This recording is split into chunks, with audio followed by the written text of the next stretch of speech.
আপনি বলে আমি তুলে দিচ্ছি, বুঝছেন? কি? ল্যাপটপ দিতেছি। ও, না দেখতে পারলে আমি তো ধরেন কথা বলতে। পাবেন। নিউ ইয়র্কের জ্যাকসন হাইটস থেকে আমরা আপনাদের সঙ্গে আছি, আমি খালেদ আরেকটু মহিউদ্দিন। আগে শুরু করা দরকার ছিল। আমরা আপনাদের সঙ্গে আছি, আমি খালেদ মহিউদ্দিন। এই অন্তর্বর্তী সরকারের নির্বাহী আদেশে আগেই নিষিদ্ধ হয়েছে ছাত্রলীগ, এবার দেশের মাটিতে নিষ্ক্রিয় আওয়ামী লীগেরও নিষিদ্ধ কার্যক্রম সরকারি নিষেধাজ্ঞা আরোপিত হলো। তবে এই দাবিতে শাহবাগে এনসিপির সঙ্গে কই, আমি তো শুনতে পাচ্ছি না। সবাই এনসিপির ডাকে অনেকেই ছাত্রশিবির সহ বেশ কিছু সংগঠন জড়িত হয়েছিলেন। এর মধ্যে আবার অনৈক্যের সুরও দেখা যাচ্ছে কিছু। এইসব নিয়ে কথা বলার জন্য আমাদের সঙ্গে আছেন পর্যালোচনা ও মতামতের পত্রিকা জবানের সম্পাদক ও চিন্তক জনাব রেজাউল করিম রনি। জনাব রেজাউল করিম রনি, আপনাকে আমাদের অনুষ্ঠানে স্বাগত জানাই। আপনি আমাদের অনুষ্ঠানে যুক্ত হয়েছেন, সেজন্য আপনাকে ধন্যবাদ এবং শুভেচ্ছা। রেজাউল করিম রনি, আপনি আমাদের শুনতে পাচ্ছেন নিশ্চয়ই? আপনি একটু পরে এসে বসেছেন, সেজন্য হয়তো আপনার মাইকটা চেক করা হয়নি। আপনি কি শুনতে পাচ্ছেন আমাকে রনি? রনি বোধহয় আমাদের শুনতে পাচ্ছেন না। রনি ছাড়া আমাদের সাথে আরো থাকছেন, কথা শুনতে পাচ্ছেন? ছাত্র শিবির কথা শুনতে পাচ্ছেন? ছাত্র শিবির সেক্রেটারি। হ্যালো, হ্যাঁ হ্যাঁ শুনতে পাচ্ছি। হ্যাঁ, খালেদ ভাই কেমন আছেন? জি, আপনি একটু দেরি করে আসছেন বলে পুরোটা এরকম ঝামেলা লাগছে রনি, বুঝছেন? আরো 10 মিনিট আগে এসে বসলে ভালো হতো, আমরা ওয়েট করতেছিলাম আপনার জন্য। দ্যাটস ওয়াই একটু ঝামেলা লাগছে। হ্যাঁ, ওকে, আমি আরেকটা সূত্র ছিলাম তো বের, সেজন্য শুভেচ্ছা ও স্বাগত আপনার সবার জন্য। হ্যাঁ জি জি জি। আচ্ছা, আমাদের সঙ্গে আরো থাকতেছেন জনাব ইসলামী ছাত্র শিবিরের সেক্রেটারি জেনারেল জনাব নুরুল ইসলাম সাদ্দাম। জনাব নুরুল ইসলাম সাদ্দাম, আপনাকেও আমাদের অনুষ্ঠানে স্বাগত জানাই এবং আপনাকে শুভেচ্ছা, আপনি আমাদের সাথে যুক্ত হয়েছেন। ধন্যবাদ আপনাকে। জনাব নুরুল ইসলাম সাদ্দাম, আপনি নিশ্চয়ই আমাদেরকে শুনতে পাচ্ছেন এবং আপনাকে শুভেচ্ছা ও স্বাগত। আচ্ছা, প্রথমে আমি একটু জনাব নুরুল ইসলাম সাদ্দাম আপনার কাছে একটু যেতে চাই। আপনি জানেন যে এই সরকারের বর্তমান উপদেষ্টা জনাব মাহফুজ আলম একটা ফেসবুক পোস্ট দিয়েছেন, সেইখানে তিনি কি বলেছেন সেটা আপনি জানেন। আমি আপনার কথাটা বলি। আপনি সেইখানে, যদিও তিনি জামায়াতের বা শিবিরের কোনো নেতার নাম বলেননি, দলটির নামও বলেননি, তিনি শুধু ৭১-এর যুদ্ধ অপরাধীদের সহযোগীদের ক্ষমা চাইতে বলেছেন, পাকিস্তান পন্থা বাদ দিতে বলেছেন। তিনি রাজাকার শব্দটিও ব্যবহার করেননি। কিন্তু উপদেষ্টা মাহফুজের বক্তব্যের সমালোচনা আপনি করেছেন। আপনার প্রতিক্রিয়া দেখানোর কারণ কি? আপনার সমালোচনার ভাষা এরকম ছিল যে আপনি বলেছেন উপদেষ্টা মাহফুজ আলম সংবিধান বিরোধী যে কাজটি করেছেন তাতে তিনি শপথের ভায়োলেশন করেছেন। কোনো রাগ বা বিরাগের বশবর্তী হয়ে কাউকে হুমকি দেওয়া বা কোনো বিষয়ে তার দায়িত্ব থাকাকালীন এটা তার জন্য মানায় না। জনাব নুরুল ইসলাম সাদ্দাম। আসসালামু আলাইকুম, আপনাকে ধন্যবাদ জানাচ্ছি খালিদ ভাই। বিষয়টি আপনি দুইটা স্ট্যাটাস মূলত মাহফুজ আলম দিয়েছিল। প্রথম স্ট্যাটাসের পরে তিনি যেটা স্ট্যাটাস দিয়েছিলেন সেটি আবার 5 মিনিটের মাথায় তিনি এটা ডিলিট করেছিলেন। ওইখানে তিনি কিছু হুমকি বা স্পেসিফিক সংগঠনের নাম, আমার মানে ইসলামী ছাত্র শিবিরের নাম তিনি মেনশন করেছিলেন। ওই প্রেক্ষাপটেই মূলত কথাটা বলা। আর তিনি যেহেতু রাষ্ট্রের গুরুত্বপূর্ণ দায়িত্বে রয়েছেন এবং ছাত্র প্রতিনিধি হিসেবে সেখানে জুলাইয়ের স্পিরিটকে ধারণ করে বিশেষ করে সাধারণ আমাদের যে চাহিদাগুলো ছিল, আওয়ামী ফ্যাসিবাদের গণহত্যার বিচারের দাবিতে তিনি সরব থাকবেন, সামগ্রিক এই বিষয়গুলো না করে বিভিন্ন সময় তিনি আমরা লক্ষ্য করেছি এই জাতীয় বিতর্কগুলো তিনি তৈরি করার চেষ্টা করেন। তার মধ্যে যেটা তিনি করেছেন, রাজাকার শব্দটা উল্লেখ করেছেন তিনি, এবং পাকিস্তান পন্থার কথা তিনি বলেছেন স্পেসিফিক ভাবে। তিনি ইন্টেনশনালি, আমি কথাটা বলেছি, তিনি ইন্টেনশনালি এই কথাগুলো বলেছেন। এবং তার শপথের সময় তিনি যে বাক্যগুলো উচ্চারণ করেছিলেন তার মধ্যে কোনো ব্যক্তি বা কোনো গোষ্ঠীর প্রতি রাগ বা বিরাগের বশবর্তী হয়ে তিনি কোনো ধরনের আইনের ভায়োলেশন বা অন্য কোনো কথাগুলো বলতে পারেন না। ওই প্রেক্ষাপটেই মূলত কথাগুলো আসছে। আর মূলত স্পেসিফিক যে কারণে করা হয়েছে বা তাকে মেনশন করা হয়েছে তিনি শপথের ভায়োলেশন করেছেন, এটা হচ্ছে তার দ্বিতীয় পোস্টের উপর ভিত্তি করে, যেটি সোশ্যাল মিডিয়ায় আপনি দেখেছেন এটা চাওয়ার হয়েছে এবং ব্যাপক সমালোচনার মুখোমুখিও তিনি হয়েছে। আমি যেহেতু তিনি দ্বিতীয় পোস্টটা প্রত্যাহার করেছেন, সেহেতু আমি প্রথম পোস্ট ধরে একটু জানতে চাই যে আপনারা কি আসলেই মানে মনে করেন যে জাতীয় সঙ্গীত গাওয়া উচিত না, জাতীয় সঙ্গীত গাইতে বাধা দেওয়া উচিত? আপনারা কি আসলেই মনে করেন যে এই আওয়ামী লীগের বিরুদ্ধে স্লোগান দিতে গেলে আপনাদের স্লোগান দিতে হবে গোলাম আজমের বাংলায় আওয়ামী লীগের ঠাঁই নাই? আপনারা কি আসলেই মনে করেন যে গোলাম আজম, অধ্যাপক গোলাম আজম তিনি তিনি তিনি তিনি পাকিস্তান পন্থায় ছিলেন না 1971 সালে? আপনারা কি আসলেই মনে করেন এই কথাটা? মানে এবং আমি একটু প্রশ্নটা খোলাসা করি। আমাদের সাথে চিন্তক এবং সম্পাদক জনাব রেজাউল করিম রনি আছেন। জনাব রেজাউল করিম রনি বহুদিন ধরে এই বিষয়টা আসলে অ্যাড্রেস করছেন। আমরা তার ভাষ্যটা আমরা একটু শুনবো, তিনি এটা তার মতো করে বলেন। এখন তিনি যেহেতু ফিলোসোফার এবং আমি কি বলবো যে চিন্তকরা তো আলাদা করে বলেন, আমি একটু মাঠের লোক হিসেবে আপনার কাছে আমরা একটু জানতে চাইছি, মানে আপনার চিন্তাটা আসলে কি এখানে? আমরা এমনিতে শুনে থাকি যে ইসলামী ছাত্র শিবির আসলে 1971-এর পরেই যারা ইসলামী ছাত্র শিবির করতেছেন তারা 1971-এর আগে কারো জন্ম হয় নাই, তারা আসলে 71 বাংলাদেশ এসব বাস্তবতাগুলি ধারণ করেন। কিন্তু ফ্যাক্ট রিমেন্স যে যখন এইসব স্লোগান অন্য কারণে দেখা যায় এবং মাহফুজের প্রতি, উপদেষ্টা মাহফুজের প্রতি বড় আক্রোশটা দেখা যায় একটা কারণে, যে তিনি বারবার জামায়াতের ক্ষমা চাওয়ার কথা বলেন, তার রোলটা ক্লিয়ার করার কথা বলেন, তখন তিনি সকলের শত্রুতে পরিণত হন। এই ব্যাপারটা এরকম কেন জানো সাদ্দাম, আপনি যদি আমাদেরকে একটু ব্যাখ্যা করতেন। আমার বক্তব্যে তার প্রতি খুব বেশি ক্ষোভ প্রকাশ করেছি বিষয়টা এরকম তো না। আমাকে সাংবাদিকরা প্রশ্ন করেছে, আমি বলেছি তিনি যে কথাটা বলেছেন সেই কথাটা ঠিক বলেননি। আমাকে বলেছেন না জামাতকে বলেছেন না বিএনপি কে বলেছেন সেটা আমার কোনো প্রশ্ন ছিল না বা অনুষঙ্গের কারণও ছিল না। তিনি পাকিস্তান পন্থার কথা বলেছেন, আবার তিনি রাজাকারের কথাগুলো বলেছেন। এই শব্দগুলো তো রাজনীতিবিদদের বা রাজনৈতিক বক্তব্য রাজনৈতিক প্ল্যাটফর্মে বলাটাই শোভনীয়, এটা আমি মনে করেছি। দ্বিতীয়ত হচ্ছে জাতীয় সঙ্গীতের বিষয়টা তো আসছে ওনার স্ট্যাটাসের পরে গিয়ে, যে বিষয়টা ঢাকা ইউনিভার্সিটিতে গতকাল কয়েকটি ছাত্র সংগঠনের কিছু কর্মীরা আমরা দেখেছি জাতীয় সঙ্গীত সমস্যার উচ্চারণ করেছে। বিষয়টা সম্বন্ধে আমি অতটা অবগত ছিলাম না। আমি পরবর্তীতে দেখলাম যে কি কারণে এই ক্ষোভটা তারা দেখিয়েছে। এখানে নাকি এনসিপির বক্তব্য বা হচ্ছে বিশেষ করে বাকশাসের যারা একজন কেন্দ্রীয় নেতার বক্তব্য ছিল যে ওইখানে জাতীয় সঙ্গীত পরিবেশনের ক্ষেত্রে বাধা প্রদান করা হয়েছে। বাধাটা প্রদান করলো কি? সেখানে ভিডিও ফুটেজ তো রয়েছে, তাদের বিরুদ্ধে ব্যবস্থা গ্রহণ করা উচিত, তাদের নামগুলো খোলাসা করা উচিত।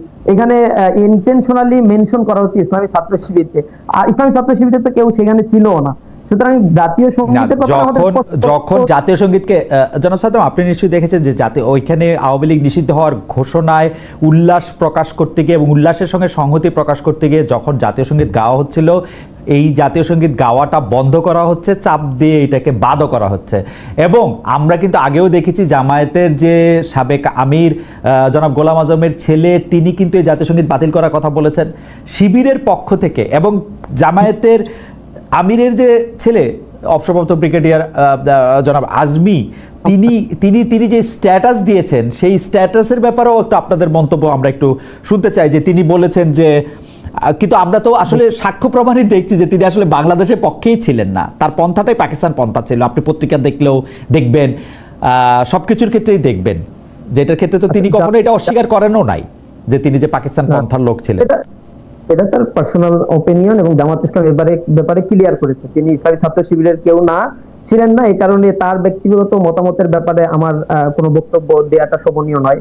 জাতীয় সঙ্গীতের ব্যাপারে আমাদের স্ট্যান্ড ক্লিয়ার। ওই সময় ঘটনাটা একটু আমি যদি জেদ ধরি, আমি যতটুকু দেখতে পেয়েছি অনলাইনে বা শুনতে পেয়েছি, এখানে উপস্থিত যারা ছিল, আমি সেখানে উপস্থিত ছিলাম না, সেখানে আজান হচ্ছিল, সম্ভবত ওইখানে যারা হুজুর যারা ছিল কয়েকজন এটার ব্যাপারে বলেছে যে এটা একটা এখন থামাতে হবে, অথবা আরো কোনো ঘটনা ঘটেছে কিনা সেটা ভিডিও ফুটেজ রয়েছে, সেখান থেকে তদন্ত করতে হবে। জাতীয় সঙ্গীতের ব্যাপারে আমাদের স্পষ্ট অবস্থান হচ্ছে, যেহেতু বাংলাদেশ এটা তার সংবিধানে জাতীয় সঙ্গীত হিসেবে এটাকে ইনক্লুড করা হয়েছে, আমরা বাংলাদেশের সার্বভৌমত্বকে ওন করি। সুতরাং জাতীয় সঙ্গীত যতদিন তার সংবিধানে রয়েছে এ ব্যাপারে নেগেটিভ মন্তব্য করা আমাদের জন্য শোভনীয় নয়, এটা প্রয়োজনও আমরা মনে করি না ইসলামী ছাত্র শিবিরের পক্ষ থেকে।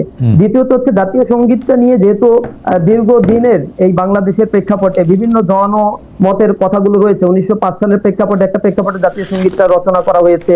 এই জাতীয় সঙ্গীতের ভিতরগত মানে এর সুর ধার করা বা নানান ধরনের কথা এখানে রয়েছে। সেই বিষয়গুলোতে আমি ব্যক্তিগতভাবে মনে করি যদি প্রয়োজন মনে করে এই রাষ্ট্র তাহলে রাষ্ট্রের এটা দায়িত্ব যে জনসাধারণের সেন্টিমেন্ট যাচাই বাছাই করে এই জাতীয় সঙ্গীত যেহেতু সবাইকে ওন করতে হবে, একটা জাতীয় সঙ্গীত একটা ইউনিটি তৈরি করে। আপনার কার কার কথা জানা, আর কার কার কথা জানা আছে ইসলামী ছাত্র শিবির বাদে যারা জাতীয় সঙ্গীত ওন করতেছেন এই সময় ইয়া হিসাবে, মানে দল হিসাবে? ইসলামী ছাত্র শিবির ওন করছে না এটা তো আমি বলি নাই। ইসলামী ছাত্র শিবির যেহেতু এটা সংবিধানে রয়েছে অবশ্যই আমরা ওন করবো। বাংলাদেশের সংবিধানকে ওন করছি, সার্বভৌমত্বকে ওন করছি। আমি ফেসবুকে দেখতে পাচ্ছি বা বিভিন্ন লেখালেখি অনেক আগে থেকেই চলছে জাতীয় সঙ্গীত সংক্রান্ত বিষয়। সুতরাং জাতীয় সঙ্গীতের ব্যাপারগুলো নিয়ে যারা, আমার মনে হয় যে এই ব্যাপারটা জনাব সাদ্দাম আপনার বক্তব্য পরিষ্কার। আপনি মনে করেন যদি জাতীয় সঙ্গীত নিয়ে কারো কোনো আপত্তি থাকে, সেই আপত্তি যদি জনগণের আপত্তি হয় সেটা যাচাই বাছাই করে এটা পরিবর্তন করাই যেতে পারে, বা এটা পরিবর্তন করলেও কোনো অসুবিধা নাই, সেটা আমি পরিষ্কার। আমি একটু জনাব মাহফুজের বক্তব্যে একটু ফিরে আসবো, তার আগে আমি একটু জনাব রনির সাহায্য চাই। জনাব রনির কাছে আমি যেতেও চাই, কিন্তু আমি শুধু এইটা একটু একটা নোকতা একটু দিয়ে রাখি।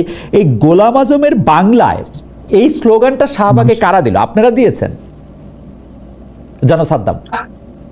যেটাতে এনসিপি বলছে যে যারা এই স্লোগান দিয়েছে তাদের দায় দায়িত্বই সংশ্লিষ্ট পক্ষটিকে বহন করতে হবে। এই স্লোগানটা কারা দিল, মানে আপনারা দিয়েছেন?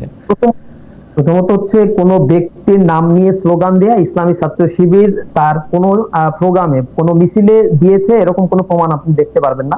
আমরা কোন ব্যক্তির পূজায় বিশ্বাস করি না। দ্বিতীয়ত হচ্ছে এই বাংলা অধ্যাপক গোলাম আজমের কি শেখ মুজিবের কি জিয়াউর রহমানের, আমরা মনে করি এই বাংলাটা হচ্ছে বাংলার আপামর সাধারণ মানুষের, যারা এখানে জন্মগ্রহণ করেছে, দেশের পক্ষে কাজ করছে, দেশের সার্বভৌমত্বকে যারা ওন করে, তারাই হচ্ছে এই বাংলার মানুষগুলো। সুতরাং কোন স্পেসিফিক মানুষের বাংলা বা স্পেসিফিক ভাবে এই স্লোগান গুলোতে আমরা ধারণ করি না, বিশ্বাস করি না। দ্বিতীয়ত হচ্ছে জামাত ইসলামীর ওইখানে যারা ওইখানে তো আপামর ছাত্র জনতা সাধারণ মানুষ অংশগ্রহণ করেছে, রাজনৈতিক দলের নেতাকর্মীরা অংশগ্রহণ করেছে। যেহেতু গোলাম আজম তিনি এই দেশের স্বীকৃত নাগরিক, রাষ্ট্র কর্তৃক তাকে স্বীকৃতি প্রদান করা হয়েছে, তিনি বাংলাদেশের নাগরিক, সুতরাং তিনি জামাত ইসলামের আমির ছিলেন। জামাত ইসলামের যারা ওইখানে উপস্থিত ছিলেন তাদের কেউ আবেগের বশবর্তী হয়ে এই বক্তব্য দিতে পারে। জামাতের কোন আপনি বলছেন যে ব্যক্তির নাম ধরে কোন স্লোগান জামায়াত শিবির এরা দেয় না, আবার বলছেন আবেগের বশবর্তী হয়ে দিতে পারে। এটা কে দিয়েছে, মানে আপনার কি জানা আছে? না, আমার জানা নেই। আপনারা পার্টির মধ্যে এটা নিয়ে কথা বলেছেন যে এরকম একটা স্লোগান কে দিল, ওই মুহূর্তে এই স্লোগানটা দেওয়ারই বা দরকার কি ছিল? আমি ছাত্র শিবিরের পক্ষ থেকে দেওয়া হয়নি, এবং আমি সেখানে পার্সোনালি উপস্থিত ছিলাম না। যতটুকু খোঁজ খবর নেওয়ার চেষ্টা করেছি, কে দিয়েছে এই ব্যাপারে কোনো তথ্য আমরা পাইনি। ওকে, আমি আপনাকে প্রশ্নটা করে রাখি, জনাব মাহফুজকে সাইবার জগতে যে আক্রমণের মুখোমুখি হতে হচ্ছে, যে আক্রমণের সম্মুখীন হতে হচ্ছে, এবং মুখে আনা যায় না এরকম গালাগালি যেগুলি করা হচ্ছে, সেগুলির ব্যাপারে আপনার কোনো ধারণা আছে যে এগুলি আসলে কারা করছেন? সেই ব্যাপারে প্রশ্নটার উত্তরটা পরে আপনি নিশ্চয়ই দিবেন। আমরা একটু জনাব রনি আপনার কাছে একটু যেতে চাই, যে রনি, আমাদের প্রশ্ন হচ্ছে যে আপনি নিশ্চয়ই জনাব মাহফুজের স্ট্যাটাস এবার শুধু না, যারা মাহফুজ শুরু থেকেই যে অবস্থানটিতে আছেন, আমার কাছে মোরলেস মাহফুজকে একই স্ট্যাটাসের মনে হয়, যে উনি ৭১ সালে জামায়াতের ভূমিকা নিয়ে একটি স্পষ্ট অবস্থান চান, এবং তিনি মনে করেন যে তাদেরকে এটা ক্ষমা চাইতে হবে। এবং এই ক্ষমা চাওয়ার প্রসঙ্গটা তিনি যখন তুললেন, তখন আমরা তাকে সাইবার স্পেসে অসম্ভব প্রতিকূলতার সম্মুখীন হতে দেখলাম। এমনকি তিনি তার নিজ দল এনসিপির মধ্যেও আসলে এর মধ্যে থেকে আমি যতটুকু বুঝি যে তিনি অনেক চ্যালেঞ্জের সম্মুখে পড়েছেন। এই জায়গাটার ক্ষেত্রে জনাব মাহফুজ কি এনসিপি থেকে আলাদা, নাকি এনসিপির একটা বড় অংশ মাহফুজ সাহেবের কথার সমর্থন করেন? এবং জামায়াতে ইসলামী কেন এইটাতে, আমি যদি বলি জামায়াতে ইসলামীর সমর্থকরা কেন এটাতে এত ব্যাপক প্রতিক্রিয়া দেখালো? এমনকি আপনি গরু টরু জব করার কথাও নিশ্চয়ই জানেন। রনি, আপনার হিসাবটা একটু আমরা শুনতে চাই। ধন্যবাদ যে যেখান থেকে আমাদের শুনছেন, সবাইকে আমার সালাম এবং কৃতজ্ঞতা। দেখেন, প্রথম কথা হলো যে এখানে মাহফুজ যে রাজনীতিটার কথা বলছেন, সেটার ক্ষেত্রে জামাত যে রিয়াকশনটা দিচ্ছে, এটা নতুন কিছু না, এটাতে অবাক হওয়ারও কিছু নাই। আর মাহফুজের যে পলিটিক্যাল স্ট্যান্ডটা এই মুহূর্তে বাংলাদেশের জন্য খুব জরুরি। এটা মাহফুজের ব্যাপারে আমার অনেক ক্রিটিক আছে, তার অনেক বিষয়ের সাথে আমার দ্বিমত আছে, কিন্তু এখানে বাংলাদেশে একটা মধ্যপন্থার রাজনীতি আপনার লাগবে।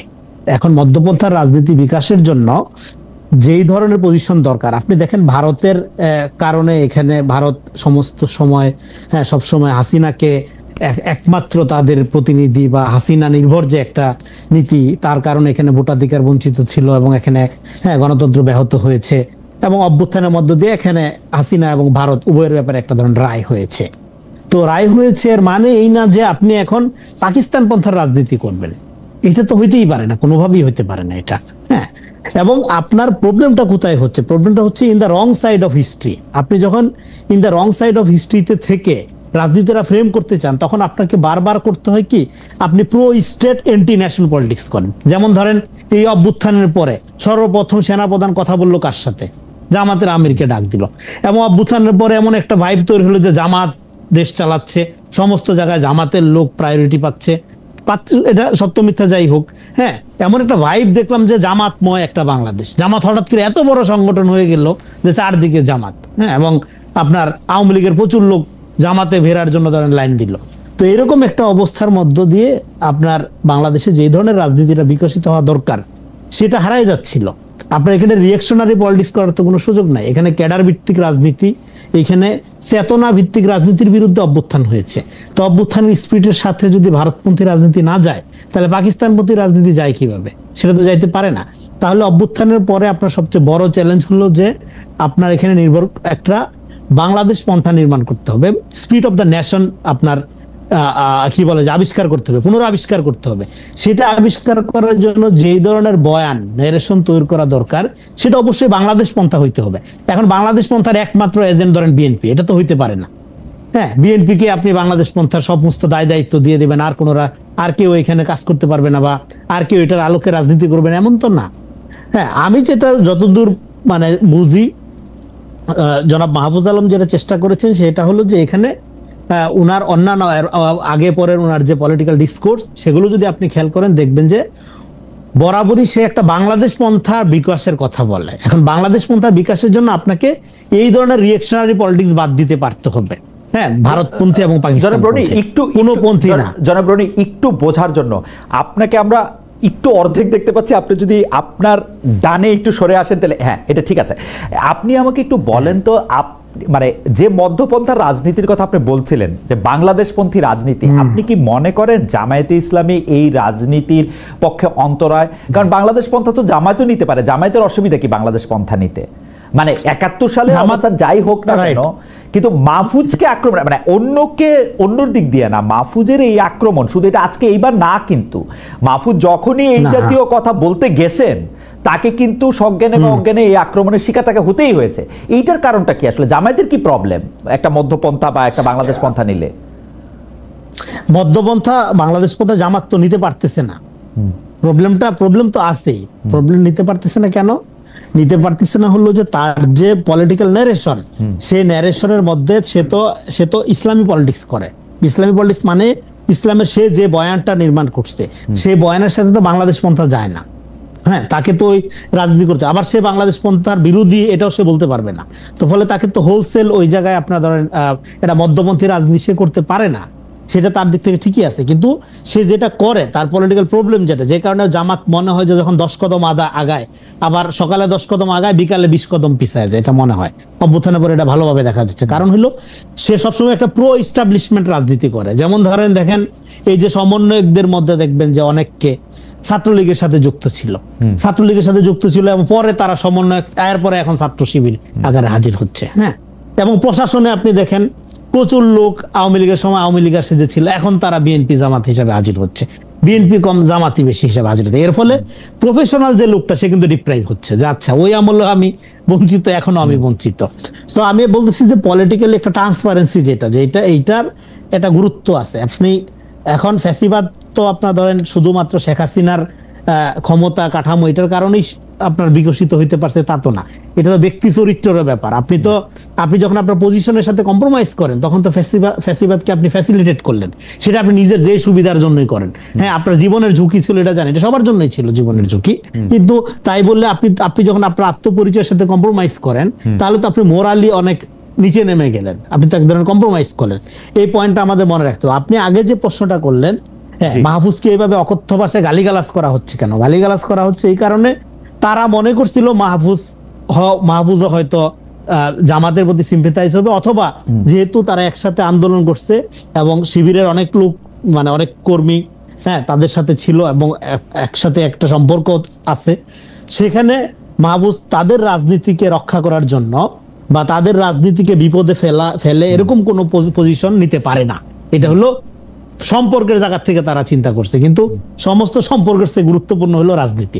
এনসিপি কে যদি একটা রাজনীতি করতে হয়, হ্যাঁ আপনি যেটা বললেন যে এনসিপি তে মাহফুজ মানে এটা যদি বিরোধ করেন যে এনসিপি তে মাহফুজের অবস্থানটা আসলে কি, মানে মাহফুজের আমি একটা কমেন্ট করি আজকে, এনসিপি পলিটিক্স যদি দাঁড়াইতে হয় মাহফুজের লাইনেই দাঁড়াইতে হবে। মাহফুজের লাইন যদি তারা ফলো করতে না পারে এনসিপির কোনো ভবিষ্যৎ নেই। কারণ এনসিপির মধ্যে এরকম কিছু লোকজন আছে যারা এই 5 বছর চাই 10 বছর চাই, হ্যাঁ, এবং একটা অনলাইনে এক ধরনের আপনার ফ্যানাটিক প্রবণতা তৈরি করা এবং এখানে খায়া না খায়া মধ্যপন্থার বিরোধিতা করে এটা কাউন্টার ফ্যাসিজমের দিকে নিয়ে যাওয়ার চেষ্টা করছে। এবং না সংস্কার না নির্বাচন, মাঝখান থেকে যেইভাবে একটা নন পলিটিক্যাল এনজিও প্রজাতন্ত্রী বাংলাদেশ আছে এরকম একটা রাইখা দেওয়ার একটা প্রক্রিয়া। রনি আপনার কাছে কি মনে হয় যে এনসিপির যে অবস্থানের কথা আপনি বললেন সেই অবস্থানটাই কি এনসিপির ভিতরগতভাবে শক্তিশালী, নাকি যারা মাহফুজের মতো আসলেই একটা মধ্যপন্থা চায় সেই অংশটা শক্তিশালী? কারা আসলে এনসিপির এখন ডমিনেন্ট ফোর্স? রাইট, এনসিপিতে যারা পলিটিক্স চায়, যারা মনে করে যে রিয়েলি বাংলাদেশের মানুষকে তাদের লাগবে, বাংলাদেশের মানুষের সাথে নিয়ে একটা রাজনীতি নির্মাণ করতে হবে, সেই অংশটা মাহফুজের সাথে আছে। এবং সেটা শক্তিশালী কিনা সেটা আমি বলতে পারবো না, কিন্তু সেটা একটা বড় অংশ। আর যারা মনে করে প্রো এস্টাবলিশমেন্টের সাথে থাকবে, ক্ষমতার মধ্যে থেকে ছলে বলে কৌশলে নিজেদের বিকশিত করবে, হ্যাঁ, আপনার গাছেরটাও খাবে তলেরটাও কোরাবে, এই অংশ যারা আছে তারা তো একটা আছেই। তারা ধরেন সবসময় মধ্যপন্থার বিরোধিতা করবে, তারা বলবে যে ভোট দিয়ে কোনোদিন গণতন্ত্র হয় না, হ্যাঁ, নির্বাচনের মাধ্যমে নাকি স্বৈরতন্ত্র আসে, এইসব বয়ান তারা দিবে।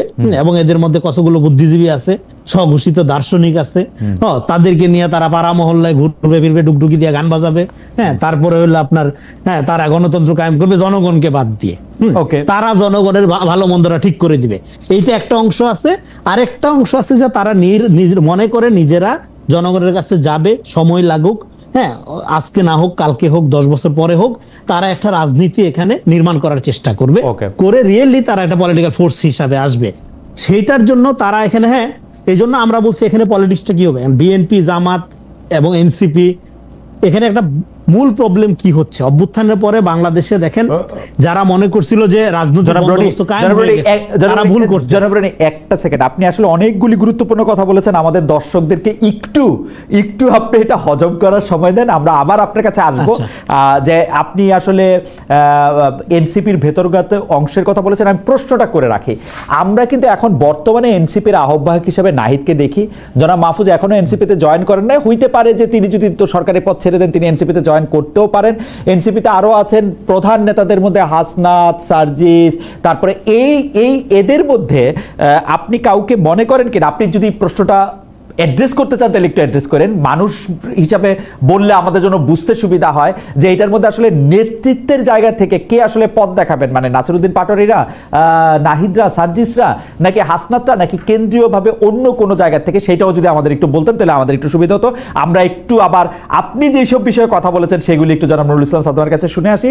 জনাব নুরুল ইসলাম সাদ্দাম, আমি শুধু জনাব রনির একটি কথাই আপনার দৃষ্টিতে আনতে চাই, সেটা হচ্ছে যে জামায়াতে ইসলামীর পক্ষে বাংলাদেশ পন্থার রাজনীতি করা এত সহজ না। তিনি বলেছেন সম্ভবই না, আমি যদি এটাকে প্যারাফ্রেজ করি যে এটা তো সম্ভব না। এবং আপনার মানে জামায়াতে ইসলামী সবসময় প্রো এস্টাবলিশমেন্ট একটা অবস্থান নেয়। তিনি ইচ্ছা করলে অনেক উদাহরণ দিতে পারতেন, অনেক উদাহরণ আমিও দিতে পারতাম, আপনি সেগুলি জানেন, সেজন্য আর কথা বাড়ালাম না, আপনার মন্তব্য একটু শুনতে চাই জনাব নুরুল ইসলাম সাদ্দাম। এখানে কয়েকটা বিষয় আমি একটু ক্লিয়ার হচ্ছি না রনি ভাইয়ের কথায়। প্রথমত হচ্ছে পাকিস্তান পন্থা, বাংলাদেশ পন্থা, ইন্ডিয়া পন্থা বলতে কি বোঝায় সেই জিনিসগুলো ক্লিয়ার না। তিনি বলছেন যে জামাত ইসলামী ইসলামী পলিটিক্স করে, এই কারণে তিনি পাকিস্তান পন্থা থেকে বেরোতে পারবেন না, তার মানে ইসলামিক পলিটিক্স মানেই হচ্ছে পাকিস্তান পন্থা। সেই জায়গায় আমি কি একটু বলতে পারি জনাব নুরুল ইসলাম সাদ্দাম, যদি অনুমতি দেন আমি একটু বলতে পারি। জনাব নুরুল কবির একটি জায়গায় বলেছেন সেই সময় গোলাম আজমের পার্টি কি রাজনীতিটা করেছেন আমি তাকে উদ্ধৃত করছি। এমনকি স্বাধীনতার পরে মুসলিম রাষ্ট্রগুলি যেন বাংলাদেশকে স্বীকৃতি না দেয় তার জন্য একাধিকবার চিঠি দিয়েছেন, লবি করেছেন। ফলে প্রথম জনযুদ্ধের মধ্যে দিয়ে প্রতিষ্ঠিত বাংলাদেশের লক্ষ লক্ষ মানুষের যেখানে আত্মদান করতে হয়েছে, এবং আওয়ামী লীগের বিরুদ্ধে গণতন্ত্র প্রতিষ্ঠা সংগ্রামে মাত্র 3 সপ্তাহে যে এত বড় আত্মদান করতে হয়েছে তা গোলাম আজমের বাংলাদেশ দেখবার জন্য না, গোলাম আজমের বাংলাদেশ ছিল না, ছিল পূর্ব পাকিস্তান। আমাদের প্রশ্ন, জনাব রনির প্রশ্নটা তো আপনি আসলে অ্যাড্রেস করবেন, আমাদেরও প্রশ্ন জামায়াত বা শিবির সে পূর্ব পাকিস্তান বা পাকিস্তান থেকে আসলে সরে আসছে কিনা। এইটা এটা এটা এটা এটা বাংলাদেশের এগিয়ে যাওয়ার সাথে বাংলাদেশের বিভিন্ন মানুষের সম অধিকারের ক্ষেত্রে সবগুলি জায়গার ক্ষেত্রে রনি স্পষ্ট বলেছেন যেহেতু ইসলামিক রাজনীতি করতে হবে সেহেতু তারা একটা প্রো এস্টাবলিশমেন্ট এবং বাংলাদেশ পন্থার বাইরে গিয়ে একটা রাজনীতি করবেন। জনাব সাদ্দাম। না, এটা আপনি যে রেফারেন্স টেনেছেন, যার কথা বলেছেন, আমি এই জাতীয় বক্তব্য কোথাও পড়ি নাই। আমার সীমাবদ্ধতা থাকতে পারে, আমি রেফারেন্স কোথাও পাই নাই। আর পাকিস্তান পন্থা মানেই হচ্ছে ইসলামিক রাজনীতি, এটা আমি শ্রদ্ধার সাথে ডিনাই করছি। এবং রনি ভাইকে আমি এই কথার সাথে আসলে আমরা একমত না। জামাত ইসলামী কোন পন্থার রাজনীতি করে বা করবে না এটা জামাত ইসলামের সম্পূর্ণ বিষয়। ইসলামী ছাত্র শিবির প্রতিষ্ঠিত হওয়ার পরে ৭৭ সালে এই বাংলাদেশের সার্বভৌমত্বকে মেনে নিয়েই কাজ করে। সুতরাং জামাতের বয়ানগুলো আপনার এখানে এসে জামাতের আমির বা সেক্রেটারি জেনারেল এই বিষয়গুলো ক্লিয়ার করেছেন। পাকিস্তান পন্থা বলতে আসলে বাংলাদেশে কোনো কিছু এক্সিস্ট করে কিনা, স্বাধীনতার পরে পাকিস্তানের হয়ে জামাত ইসলাম কি কাজ করছে, পাকিস্তানের সাথে কোন চুক্তি করছে, পাকিস্তানে কয়জন চলে গিয়েছে, কি করছে, আমি তো কিছুই দেখি না। বা আমার জ্ঞান হওয়ার পরে আমি যতটুকু দেখেছি, যতটুকু ভারতের কাছে মুক্তিযুদ্ধের চেতনার কথা বলে এই বাংলাদেশকে নতজানু করা হয়েছে, পাকিস্তানের কাছে কি দেওয়া হয়েছে, কারা দিছে, কোন ইসলাম পন্থার রাজনীতিরা পাকিস্তানে দিয়েছে, এটা একটা ন্যারেটিভ দাঁড় করানো হয়েছে। মাহফুজের কথা বলছেন, সে পাকিস্তান পন্থা বলতে আসলে কাকে মিন করেছে? প্রথমে যেহেতু রাজাকার বলেছে শব্দটা, দ্বিতীয় বলেছে পাকিস্তান, এই দুইটার ভিতরে একটু সমন্বয় করবেন। রাজাকারের তালিকা যখন আওয়ামী লীগ প্রকাশ করেছিল তখন এখানে তো ক্যালকুলেশন করে দেখা গেছে যে আওয়ামী লীগের রাজাকারের সংখ্যা বেশি, বিএনপিতে সেকেন্ড, আর জামাতে ফ্যাক্ট রিমেন্স এটা গায়ে লেগেছে। নুরুল ইসলাম সাদ্দাম, ফ্যাক্ট রিমেন্স এটা গায়ে লেগেছে আপনাদের, যাদের উদ্দেশ্যে বলে রাখো। আপনি এই বক্তব্যকে ক্যাটেগরিক্যালি অনাকাঙ্ক্ষিত, অযাচিত এবং কোনো ইন্টেনশনের জায়গা থেকে কাজটি করেছেন সেটা আপনি বলেছেন, আর কাউকে আমি এটা বলতে শুনি নাই। এই ন্যারেটিভ দাঁড় করানো হয়েছে পাকিস্তান পন্থা মানে হচ্ছে জামাত ইসলাম। কারণ পাকিস্তান পন্থা বললে যদি সেটা আপনাদের উপরে এসে পড়ে, এক ধরনের আমাদের উপরে পড়ে না, এটা এক ধরনের ন্যারেটিভ আওয়ামী আমলে দীর্ঘদিন ধরে দাঁড় করানো হয়েছে। সেই জিনিসটার আবার পুনরাবৃত্তি যখন করা হয়, তো এই জিনিসটা ট্রমাটাইজ করা হয়েছে। এই কথাগুলো বলে আমার নেতাকর্মীকে, আমাদের ছাত্র শিবিরের জনশক্তিগুলোকে, জামাত ইসলামের নেতাকর্মীকে দীর্ঘদিন জেলে পোড়া হয়েছে, দীর্ঘদিন হত্যা করা হয়েছে, ফাঁসির আসামি করা হয়েছে। তো এই জিনিসগুলো যখন তাকে একটা দীর্ঘদিন ধরে ট্রমাটাইজ করা হয়েছে, তার জনশক্তিদের মধ্যে তো স্বাভাবিকভাবে এই বিষয়। একটু সাদ্দাম সাহেব শেষ করুক, একটু শেষ করুক, সাদ্দাম সাহেব শেষ করুক, সাদ্দাম সাহেব শেষ করে। জনাব সাদ্দাম, রনি একটু বলতে চাইছেন, আপনার বাক্যটা শেষ হলে রনি বলবেন আর কি, আপনি বললে একটু রনি সাহেবকে একটু সুযোগ দেন। জি সাদ্দাম, আপনি শেষ করেন। বলছি হচ্ছে জামাত ইসলামী এই বাংলাদেশে স্বাধীনতার পরে যখন তারা কাজ করার সুযোগ পেয়েছে, ওপেন করেছে, আমরা দেখেছি বাংলাদেশের পক্ষে কাজ করেছে। 1977 সালের প্রতিষ্ঠার পরে থেকে ইসলামী ছাত্র শিবির এমন কোনো কর্মকাণ্ড করে নাই যে কর্মকাণ্ডের কারণে তাকে এই দিকে ইন্ডিকেট করার কোনো সুযোগ রয়েছে। বরং দেশের সার্বভৌমত্বের জন্য যখনই কোনো ক্রাইসিস তৈরি হয়েছে, ইসলামী ছাত্র শিবির সামনে থেকে তারা নেতৃত্ব দিয়েছে, তারা অনেক ট্যাক্স স্যাক্রিফাইসের। এই জায়গায় জনাব সাদ্দাম আমি আপনাকে থামাই। জনাব রনি, আপনি 1 মিনিট একটু বলবেন আপনি কি বলতে চাইছিলেন? আমি বলতে চাচ্ছি, আমি কিন্তু একবারও বলি নাই পাকিস্তান পন্থার রাজনীতি বলতে জামাত ইসলাম যে রাজনীতি করে সেটা বোঝায়। আমি বলছি জামাত ইসলাম একটা ইসলামী রাজনীতি করে, যেই ইসলামী রাজনীতিটা বাংলাদেশে একমাত্র রাজনীতি না, এখানে আরো অনেক ইসলামী দল আছে, আরো রাজনৈতিক ছাড়াও সামাজিক অনেক সংগঠন আছে লাইক হেফাজতে ইসলাম, এবং ইসলামী রাজনীতির প্রশ্নে একমাত্র স্টেক জামাতের না। এখানে একটা কথা আমাদের বলতে হবে, এখানে বাংলাদেশে যেরকম ইসলামোফোবিয়া উৎপাদন করা হয়েছিল সেরকম পাক ফোবিয়া উৎপাদন করা হয়েছিল। কিন্তু এখানে মাহফুজের যে জায়গাটা আমি বলতে চাচ্ছিলাম সেটা হলো যে মাহফুজ এই বক্তব্য দিতে পারে, এটা উনি ফেসবুকে দিয়েছেন, এটা সরকার প্রধান হিসেবে দেন নাই, এটা উনি একজন নাগরিক হিসেবে ওনার অপিনিয়ন আমি এই প্রশ্নে পরে আসছি। জনাব রনি, আমরা একটু জনাব সাদ্দামকে একটু শুনি। আপনি শুধু এই লাইনটা একটু বলেন। আপনি একদম স্পেসিফিকলি বলেছেন যে বাংলাদেশ পন্থা যেটি আসলে মাহফুজ চান সেই রাজনীতি জামায়াতের পক্ষে করা সম্ভব না, এইটার ব্যাপারে কি সম্ভব না? কেন করা সম্ভব না? এটা বিকজ অফ মওদুদ, এটা পাকিস্তান পন্থার কারণে না, এটা পাকিস্তান পন্থার অভিযোগ জামাতকে আমি করছি না, অন্যরা করলে আমি করি না। এটা স্পেসিফিক্যালি মওদুদি সাহেবের যে পলিটিক্সটা তারা করেন, হ্যাঁ, সেই জায়গা থেকে তো জামাত নিজেকে বের করতে পারবেন না বা বের হয়ে যেতে, এটাই তার পলিটিক্স। আচ্ছা ঠিক আছে, তাহলে আমরা একটু জনাব সাদ্দামকে একটু শুনি, কারণ আপনাকে আমাদের আবার একটু বড় করে শুনতে হবে। জনাব সাদ্দাম আপনি বলছিলেন, জনাব সাদ্দাম আপনি নিশ্চয়ই শুনলেন, জি কন্টিনিউ করবেন। না, বিষয়টা ক্লিয়ার। আমি বলছি বাংলাদেশের স্বাধীনতা সার্বভৌমত্ব মেনে নিয়ে বা এই দেশের সামগ্রিক বিষয়গুলো কল্যাণ অকল্যাণকে মেনে নিয়ে মূলত ইসলামী ছাত্র শিবির বা জামাত ইসলামের কথা বলেন বা অন্যান্য ইসলামী দলগুলোর কথা বলেন, তারা রাজনীতি করে থাকে। স্বাধীনতা যুদ্ধে অনেক দলই রাজনীতি মানে মুক্তিযুদ্ধের বিরোধিতা করেছিল, স্থানকাল পাত্র ভেদে তারা হয়তো তাদের রাজনৈতিক সিদ্ধান্তগুলো সেভাবে নিয়েছিল। এখানে অনেক ইসলামী দলগুলো রয়েছে এবং স্বাধীনতার পরে তাদের অ্যাক্টিভিজম এই দেশের পক্ষে ছিল কি বিপক্ষে ছিল সেই বিষয়গুলোই আলটিমেটলি প্রমাণ করে তারা বাংলাদেশ পন্থা নাকি অন্য কোনো পন্থা। দ্বিতীয়ত হচ্ছে এই বাংলাদেশে বিশেষ করে আরেকটা বিষয় বলছেন রনি ভাইয়ের কথায় আর একটু বলি যে সরকারে যারা রয়েছে তাদের ভিতরে একটা অংশ এখন বিএনপি এবং জামাত হয়ে নাকি আত্মপ্রকাশ করছে এবং জামাতই তার মধ্যে বেশি। এটা ভাই কোত্থেকে এত জামাত পাচ্ছেন আমার আসলে দেখার সুযোগ হয়নি। আচ্ছা জনাব সাদ্দাম আমি একটু বোঝার জন্য যারা মাহফুজকে আক্রমণ করছেন বেনামে বট হয়ে, তারা তো আক্রমণ করছেন, কিন্তু আপনারা মাহফুজের কথাগুলো আবার খেয়াল করি দর্শকদের জন্য। মাহফুজ একদম স্পষ্ট লিখেছেন, আমি যে স্ট্যাটাসটা এখন আছে সেই স্ট্যাটাস থেকে ৭১-এর প্রশ্ন মীমাংসা করতেই হবে, যুদ্ধ অপরাধীদের সহযোগীদের ক্ষমা চাইতে হবে। তিনি বিচারের কথা বলেন, তিনি শুধু ক্ষমা চাওয়ার কথা বলেছেন। বাংলাদেশে রাজনীতি করতে হলে পাকিস্তান পন্থা বাদ দিতে হবে, পাকিস্তানে দেশে গণহত্যা চালিয়েছে, পাকিস্তান অফিসিয়ালি ক্ষমা চাইলেও তদুপরি আবার ক্ষমা চাইতে রাজি হলো, যুদ্ধ অপরাধের সহযোগীরা এখনো ক্ষমা চায়নি। ইনিয়ে বিনিয়ে গণহত্যার পক্ষে বয়ান উৎপাদন বন্ধ করতে হবে, জুলাইয়ের শক্তির মধ্যে ঢুকে স্যাবোটাজ করা বন্ধ করতে হবে, সাফ দিলে আসতে হবে। এই কথার পরিপ্রেক্ষিতে আপনি খেয়াল করেন, আপনি তো আপনার প্রতিক্রিয়া দিয়েছেন, ইসলামী ছাত্র শিবিরের সেক্রেটারি জেনারেল হিসেবে আপনি আপনার প্রতিক্রিয়া দিয়েছেন। জামায়াত নেতাদের পক্ষ থেকে একটি টিভিতে জামায়াতের শাহবাগ থানা জামায়াতের আমির শাহ মাহফুজ আলম ভারতীয় গোয়েন্দা সংস্থা রয়ের হয়ে কাজ করছেন কিনা এমন মন্তব্য তুলেছেন। আপনি এই কথাটার মধ্যে আপত্তির কি পাচ্ছেন? আমার তো মনে হয় উনি যে কথাগুলি বলেছেন সেই কথাগুলি আপনারও কথা হওয়া উচিত, ৭১-এর প্রশ্ন মীমাংসা করার কথা, গণহত্যার কথা। এইটার প্রসঙ্গে আমি মন্তব্য করি নাই। আমি মন্তব্য করেছি তিনি যখন স্পেসিফিক্যালি দ্বিতীয় আরেকটা পোস্ট তিনি দিয়েছিলেন যেটা 5 মিনিটের মাথায় তিনি ডিলিট করেছেন, পরবর্তীতে আমি দেখেছি এটা ডিলিট করেছেন, কিন্তু এটা ফেসবুকে ব্যাপক ভাইরাল হয়েছে। এই যে পোস্টটা তিনি করেছেন সেখানে স্পেসিফিক ইসলামী ছাত্র শিবিরকে আক্রমণ করেছেন। ওই পরিপ্রেক্ষিতে আমার বক্তব্যটা ছিল তিনি এইখানে রাষ্ট্রীয় এইরকম দায়িত্বে থেকে এই জাতীয় একটা ছাত্র সংগঠনের বিরুদ্ধে এমন আক্রমণাত্মক কথাগুলো বলতে পারেন না, তিনি রাগ বা বিরাগের বশবর্তী হয়ে কোনো কথা বলতে পারেন না। আমার প্রসঙ্গটা ছিল দ্বিতীয় স্ট্যাটাসের উপরে ভিত্তি করে। প্রথম স্ট্যাটাসের ব্যাপারটা তো জামাত ইসলামকে তিনি মিন করেছেন না আওয়ামী লীগকে মিন করেছেন, বিএনপি কে মিন করেছেন, সেটা তার বিষয়। এটা সংশ্লিষ্ট তারা কোন স্টেজে গেলে সরকারের একজন ফ্ল্যাগ ক্যারিয়ার অ্যাডভাইজারকে তার ফেসবুক পোস্টে মন্তব্য করতে হয় তিনি শিবিরের খরচের খাতায় চলে গেছেন। শিবিরের খরচের খাতাটা আসলে কেমন? দেখেন, ইসলামী ছাত্র শিবিরের পক্ষ থেকে তার বক্তব্যের ব্যাপারে কোনো স্টেটমেন্ট দেওয়া হয়নি। ইসলামী ছাত্র শিবিরের কোনো জনশক্তি, আমাদের কোনো দায়িত্বশীল এই জাতীয় বিষয়গুলো নিয়ে কোনো ফেসবুক স্ট্যাটাস দেয়নি। আমাদের ছাত্র শিবির করে বিদায় নিয়েছেন অনেকেই যারা বিভিন্ন রাজনৈতিক দল করছেন, তাদের মধ্য থেকে যদি এর ব্যাপারে প্রতিক্রিয়া দেখানো হয় সেই ব্যাপারে দায় দায়িত্ব ইসলামী ছাত্র শিবিরের নয়। ইসলামী ছাত্র শিবির তার নিজের পক্ষ থেকে এটা বলেছে, আমরাও আমাদের স্ট্যাটাসে বা আমাদের ইন্টারনালে ভাবে আমরা বলেছি ফেসবুকে অযাচিত বিতর্ক এড়ানো দরকার। জুলাইকে কেন্দ্র করে যে ধরনের বিভাজন তৈরি করার জন্য পায়তারা করা হচ্ছে এই জাতীয় ভাবে পা দেওয়াটা মোটেও ঠিক হবে না।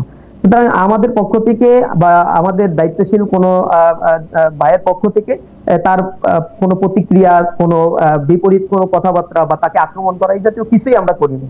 সুতরাং এই বিষয়গুলো যারা করছে ফেসবুকে যে বা অচেনা কোনো আইডি থেকে যেগুলো করেছে সে বিষয়গুলো মাহফুজ আলমকে ট্যাকেল করতে হবে বা তিনি এটা ভালোভাবে বুঝবেন। রাষ্ট্রের দায়িত্ব থেকে তো অনেক কাজ, এইসব বিষয়গুলো নিয়ে তিনি মানে তাকে আক্রমণ করা হয়েছে, তিনি পাল্টা একটা জের হিসেবে আরেকটা পোস্ট করে এটার বক্তব্য দিচ্ছেন, এই বিষয়গুলো তিনি না করতেও পারতেন।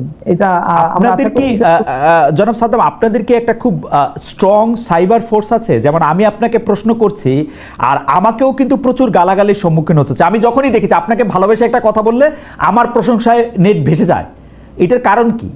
যখনই আপনাদেরকে কোনো একটা মানে এমনকি মানে মানে এটা একটা ফেনোমেনাল শক্তি কিন্তু আপনাদের, যে আপনারা কোনো একটা প্রশ্ন করা, কোনো একটা কিছু আপনাদের বিপক্ষে গেলে এবং সেটা অশ্রাব্য অসভ্য গালাগালি দিয়ে ভরা থাকে কিন্তু এগুলা। আপনি কি কখনো খেয়াল করেছেন, আপনাকে কেউ বলেছে এগুলা?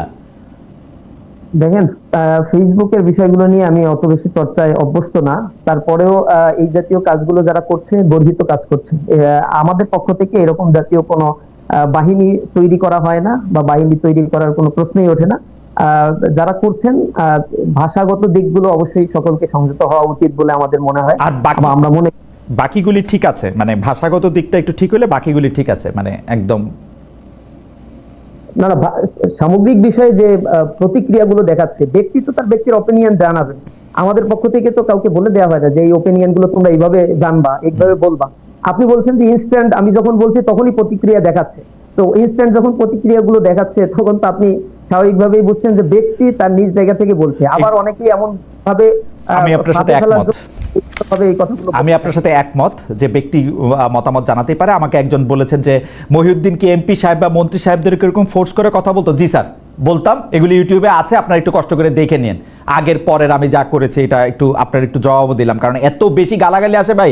এগুলি আসলে আমি একটা মতামতের জন্য, একটা প্রশ্নের জন্য যখন এখানে তাকাই, আমি দেখি যে আমার আমার আমার ইয়ে ভরে গেছে হচ্ছে মানে গালাগালিতে। আমি জনাব রনির কাছে একটু আসতে চাই। জনাব নুরুল ইসলাম সাদ্দাম এটা পরিষ্কার করেছে যে ইসলামী ছাত্র শিবিরের পক্ষ থেকে কাউকে এরকম অ্যাপয়েন্ট করা হয় না, এগুলিকে উৎসাহিত করা হয় না। তিনি নিজেও এইসব ব্যাপারে আসলে খুব বেশি উৎসাহ দেন। ভাই আপনার ঠিকানারই দর্শক সবাই আপনাকে ভালোবেসেই কমেন্টস করে থাকে আপনার সাথে। জি জি জি জি, আপনাকে অনেক ধন্যবাদ, তিনি পরিষ্কার করেছেন।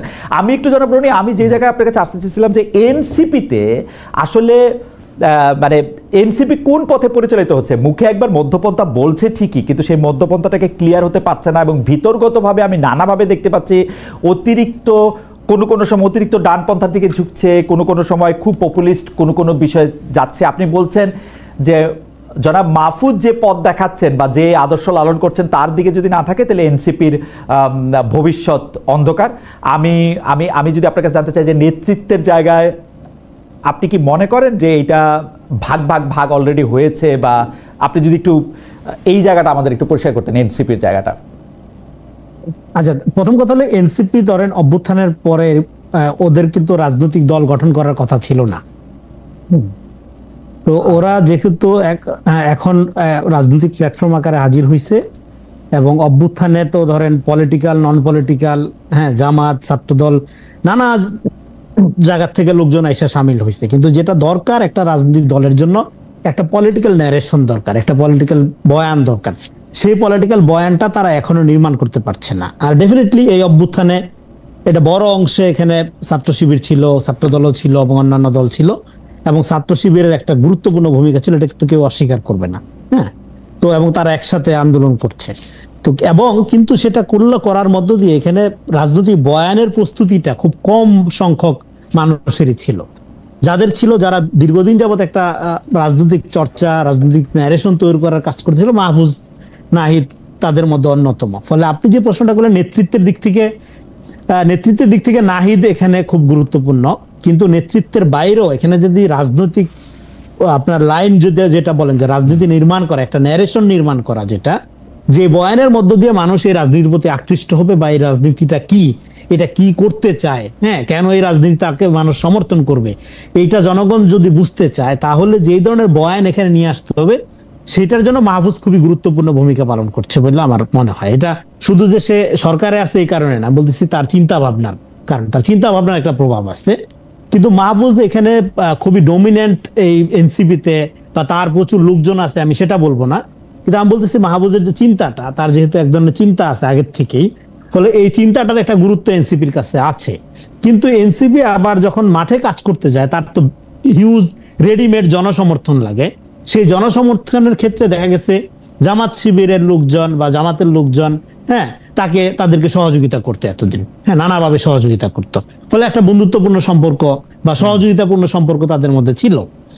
কিন্তু দেখতেছে তারা, বিশেষ করে লন্ডন সফরের পরে, যেখানে যখন তারা দেখতেছিল যে এখানে একটা ভালো রাজনৈতিক লড়াই হবে, বিএনপির সাথে তাদের একটা ভালো ফাইট হবে, বিএনপিকে তারা ব্ল্যাঙ্ক চেক দিবে না, বেশ ভালো চ্যালেঞ্জের মধ্যে ফেলবে। তো সেখানে যাইয়া যখন লন্ডন সফরের পরে দেখা যাচ্ছে বিএনপি এবং জামাত সিমিলার বক্তব্য দিচ্ছে, একই জায়গায় চলে যাচ্ছে।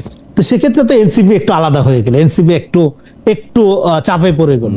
সেই চাপ এখন এইটা জামাত কৌশল আকারে করুক বা যে কারণেই করুক, এইটা করার মধ্য দিয়ে এটার জন্য এনসিপি প্রস্তুত ছিল না, এটা মনে হচ্ছে। এটা সাদা চোখে দেখা যাচ্ছে। তো সেই অপ্রস্তুতিটা কাটায় ওঠার জন্য ডেফিনেটলি তারা মনে করলো যে তাহলে এই ধরনের রিলাই করা যায় না, এরকম একটা ফোর্সের উপর তার ডিপেন্ড করা যাবে না। আবার এই ফোর্সটা এখানকার ধরেন জামাত ইসলামের উপর যে পরিমাণ অত্যাচার 15 বছরে করা হয়েছে, হ্যাঁ, এবং 71-এর পরে যাদের জন্ম তাদেরকে যুদ্ধ অপরাধের ট্যাগ দেওয়া হয়েছে এবং জামাত শিবির ট্যাগ দিয়ে হত্যা করার একটা কালচারে পরিণত করা হয়েছে। কিন্তু এইটার ক্ষেত্রে শুধু যে আওয়ামী লীগ একা দায়ী তা না। এতদূর পর্যন্ত ছিল বিশ্বজিৎকে যখন হত্যা করা হয় তখনও তাকে শিবিরের ট্যাগ দেওয়া হয়েছে, মানে শিবিরের ট্যাগ দেওয়া হয়। তো ও বারবার বলতেছিল যে আমি হিন্দু, আমি হিন্দু, আমি শিবির না।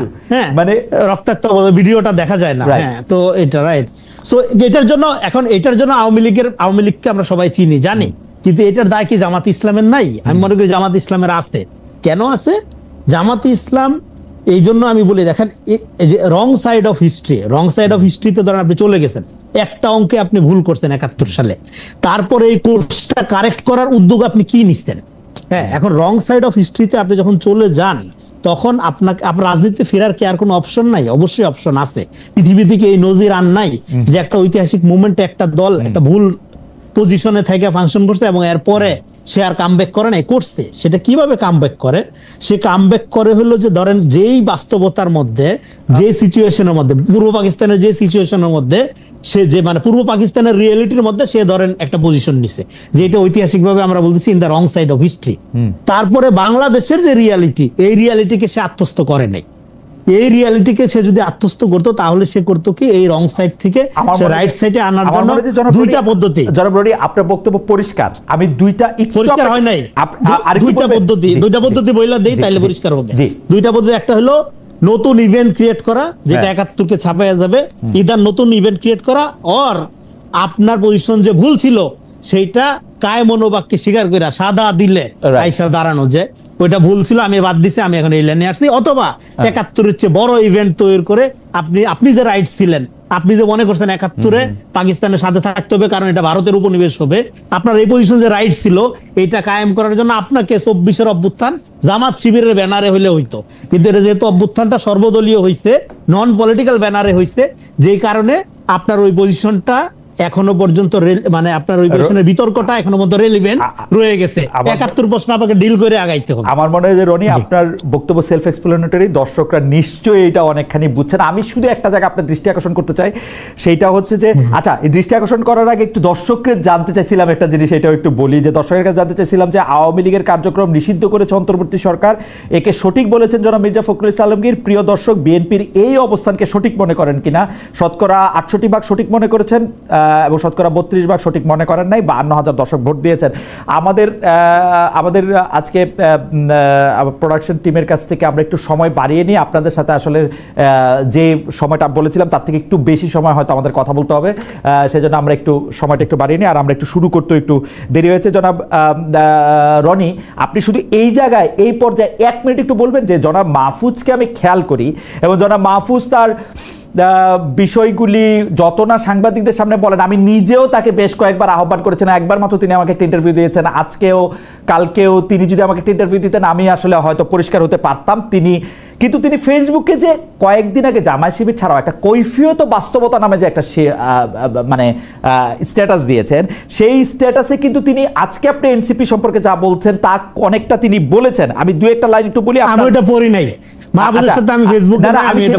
আমি সেটা বলতেছি যে তিনি কিন্তু এগুলি প্রায় স্বীকার করেছেন হচ্ছে এরকম ছাত্রদের কয়েকটি দল হয়ে যাওয়াতে তারা এখন বিভক্ত, তদুপরি অন্য রাজনৈতিক দলের মতোই তারা ট্রিটেড হচ্ছে। এজন্য নাগরিক কমিটি ছিল দীর্ঘমেয়াদে অভ্যুত্থানের ফোর্স হিসেবে টেকসই। যাই হোক, একদিকে বৈষম্য বিরোধী ছাত্র আন্দোলনের প্ল্যাটফর্ম দেশব্যাপী ছাত্রদের গুছিয়ে উঠতে ব্যর্থতার পরিচয় দিয়েছে। অভ্যুত্থানের ছাত্র জনতা বিভক্ত ও দ্বিধান্বিত, সামরিক বেসামরিক আমলাতন্ত্র কম্প্রোমাইজ। তারপরে তিনি বলেছেন বাম ডালের কালচারাল কেচালের কথা বলেছেন। সবচেয়ে ডেডিকেটেড ছাত্রকর্মীরা ক্রেডিট দলবাজি আর কোরামবাজির খপ্পরে পড়েছেন। এই জায়গায় যদি আপনি একটা ছোট মন্তব্য করতেন যে এনসিপির মানে এই কৈফিয়ত বাস্তবতা পড়লে মনে হয় যে এনসিপির যে ভিতরগত সম্ভাবনা সেইটারও একটু আসলে ঝামেলা চলছে বড় সড়ো। আপনি কি মনে করেন, এক লাইন একটু বলে আমরা একটু এটা আপনি ঠিকই বলছেন। এখন ধরেন এটা তো পরিষ্কার আপনি যে পড়লেন এবং আমার বক্তব্য মিলে মোটামুটি মিল পাওয়া গেল। আমি এটা পড়ি নাই, আপনার কাছ থেকে শুনলাম। কিন্তু মাহফুজ, এই যে আপনার এখন আবার যে পোস্ট নিয়ে বিতর্ক হচ্ছে, প্রথম কথা হলো এই পোস্ট দেওয়ার এখতিয়ার মাহফুজের আছে কিনা। আমি মনে করি আছে। কোন জায়গা থেকে আছে?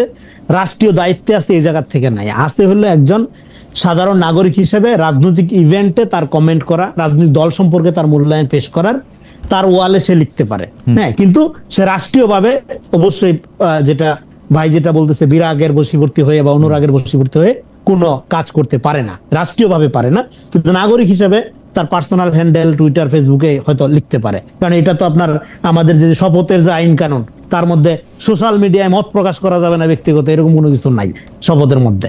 তো যাই হোক, এটা একটা বিষয়। আরেকটা হলো মাহফুজ এখন কেন এই বিষয়টা তার ৭১-এর প্রশ্নটা আনতে হইলো, কারণ হইলো জামাত প্রশ্নটা প্রপারলি ডিল করার না মানে প্রপারলি ডিল না করার কারণে কিন্তু জামাতকে বারবার ভিকটিম বানানোর সুযোগ পাইছে এখানকার ন্যাশনাল পলিটিক্সে।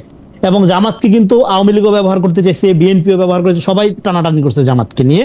হ্যাঁ, এবং জামাতের এক ধরনের, আমি মনে করি জামাত ইসলামকে এখন সবাই চাইপা ধরতেছে, ভালো কথা, কিন্তু জামাতের একটা লম্বা স্ট্রাগলও আছে, এটা আমাদের মাথায় রাখতে হবে। তার পলিটিক্যাল ক্রিটিক আমরা করব, কিন্তু তার স্ট্রাগলটাও আমাদের মাথায় রাখতে হবে।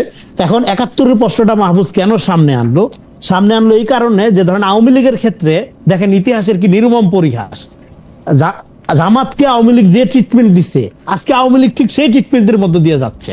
ফলে জামাতের প্রশ্নটা যদি আপনি প্রপারলি ডিল করতে না পারেন, তাহলে আওয়ামী লীগের প্রশ্ন তো আপনি প্রপারলি ডিল করতে পারবেন না।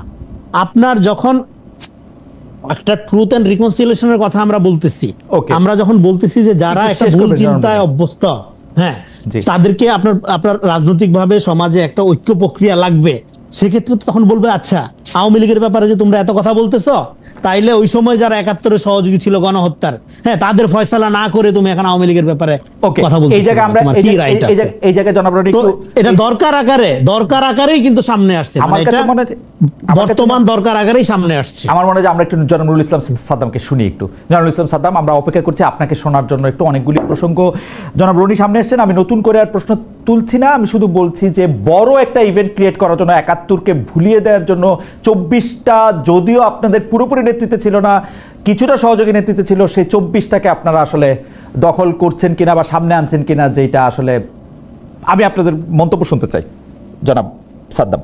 দেখেন, আমরা ইসলামী ছাত্র শিবিরের জায়গা থেকে বলতে পারি ২৪-এর যে গণ অভ্যুত্থান বা বিপ্লব ছিল, সেখানে ইসলামী ছাত্র শিবির পূর্বে অনেক রাজনৈতিক আন্দোলন হয়েছে, সেইগুলোতে যখন ইসলামী ছাত্র শিবির ছিল, তেমনি ভাবে এই আন্দোলনেও, বৈষম্য বিরোধীদের এই আন্দোলনে ইসলামী ছাত্র শিবির অংশগ্রহণ করেছিল। সুতরাং পার্টিকুলারলি ইসলামী ছাত্র শিবির এটার কখনো ক্রেডিট দাবি করে নাই। ইসলামী ছাত্র শিবির সকল শহীদকে ওন করেছে, আহতদের পাশে গিয়েছে, আমাদের সাধ্য অনুযায়ী যতটুকু ছিল আমরা তাদেরকে কথা বলার চেষ্টা করেছি, তাদের পাশে দাঁড়ানোর চেষ্টা করেছি। এরপরে অভ্যুত্থান পরবর্তী বাংলাদেশে যে ক্রাইসিস গুলো তৈরি হচ্ছিল বা অনাকাঙ্ক্ষিত ঘটনাগুলো ঘটছিল, আমরা চেষ্টা করেছি সরকার মানে গঠনমূলক সমালোচনা করে তাদের পাশে থাকার জন্য। রাষ্ট্রটা অর্থনৈতিকভাবে ভেঙে পড়েছিল, সেই জায়গা থেকে যাতে রিকভার করতে পারে, পাল্টা কুয়ের যে সম্ভাবনাগুলো, আনসার কু বা নানা ধরনের জুডিশিয়াল কু, সিভিল কু করা হচ্ছিল, এর এগেইনস্টে ইসলামী ছাত্র শিবির বলেছে যে না, রাষ্ট্রের এখন স্টেবিলিটি প্রয়োজন, সুতরাং আমরা রাস্তায় থেকে মিছিল করেছি, প্রতিবাদ জানিয়েছি। এবং জুলাইয়ে যে গণহত্যা হয়েছে, এই গণহত্যার প্রতিবাদে এই গণহত্যা শাস্তির দাবিতে আমরা মিছিল করেছি, সভা সমাবেশ করেছি, রাষ্ট্রকে বলার চেষ্টা করেছি। চাঁদাবাজ, নৈরাজ্য যেভাবে এই রাষ্ট্রে হঠাৎ করে বিশৃঙ্খল একটা অবস্থা তৈরি হয়েছিল, এর বিরুদ্ধে আমরা রাস্তায় দাঁড়িয়ে কর্মসূচি পালন করেছি এবং আমাদের স্টেটমেন্ট, আমাদের বক্তব্য আমরা বারবার দেওয়ার চেষ্টা করেছি। এই দেশের মানুষ বৈষম্যমুক্ত একটি সমাজ চায়, সুতরাং আমরা যেন মানুষের অধিকারগুলো দিতে পারি, যে কারণে মানুষেরা রাস্তায় নেমে এসে জীবন দিয়েছে, আপামর সাধারণ মানুষ এখান থেকে। আপনার অনুমতি নিয়ে একটা বিষয় একটু আপনার সামনে আনবো, তাহলে আমাদের জন্য একটু প্রশ্নটা করার সুবিধা হতো। আমরা কিন্তু দেখি বোধহয় জনাব শফিকুল ইসলাম মাসুদের কথার পর এটা বেশি পপুলার হয়েছিল যে জামায়াতে ইসলামী বলছিলেন যে সঙ্গে থাকলে সঙ্গী, না থাকলে জঙ্গি। কারণ আমি আজকে ওই কথাটার সাথে আবার একটু জনাব রনির কথাটা একটু আমি মিলাতে চাই। জনাব রনি বলছেন যে জামায়াতের আসলে স্পেশালি লন্ডনে গিয়ে জামায়াতের শীর্ষ নেতারা বিএনপি শীর্ষ নেতাদের সাথে দেখা করে আসার পরে জামায়াতকে রিলাই করার ব্যাপারে এনসিপির ভিতরগত একটা প্রবলেম দেখা যেতে পারে। আমি দুইটা কথাকে মিলাই, জামায়াত কিন্তু আসলে সঙ্গে থাকে, আওয়ামী লীগ ডাকলে আওয়ামী লীগের সঙ্গে থাকে, বিএনপি ডাকলে বিএনপির সঙ্গে থাকে। আমাদের ফিলোসফার রনি যে বলতেছে এস্টাবলিশমেন্টের সঙ্গে মিলেমিশেও এটা থাকতে চায়, এটা কিন্তু প্রমাণ আছে, মানে আপনারাও কিন্তু বলেন। এইটার জন্য যদি রিলায়েবিলিটির জায়গা থেকে আপনাদেরকে সন্দেহ করা হয়, এটা যদি এনসিপি করে, এটা যদি বিএনপি করে, এটা যদি জনাব রেজাউল রনি করেন, এইটাতে কি তাদের খুব বেশি দোষ দেওয়া যায়? আপনারা কি এরকম না যে আপনারা যখন যেখানে সুবিধা পাচ্ছেন তখন সেইটার সাথে গিয়ে আসলে যুক্ত হচ্ছেন? আজকে আওয়ামী লীগের সঙ্গে, কালকে বিএনপির সঙ্গে, পরশু বিএনপির এগেনস্টে দাঁড়াচ্ছেন কষ্ট করে খুবই, কালকে এনসিপির সঙ্গে, আজকে আবার এনসিপির সাথে চরম বিরোধিতায়।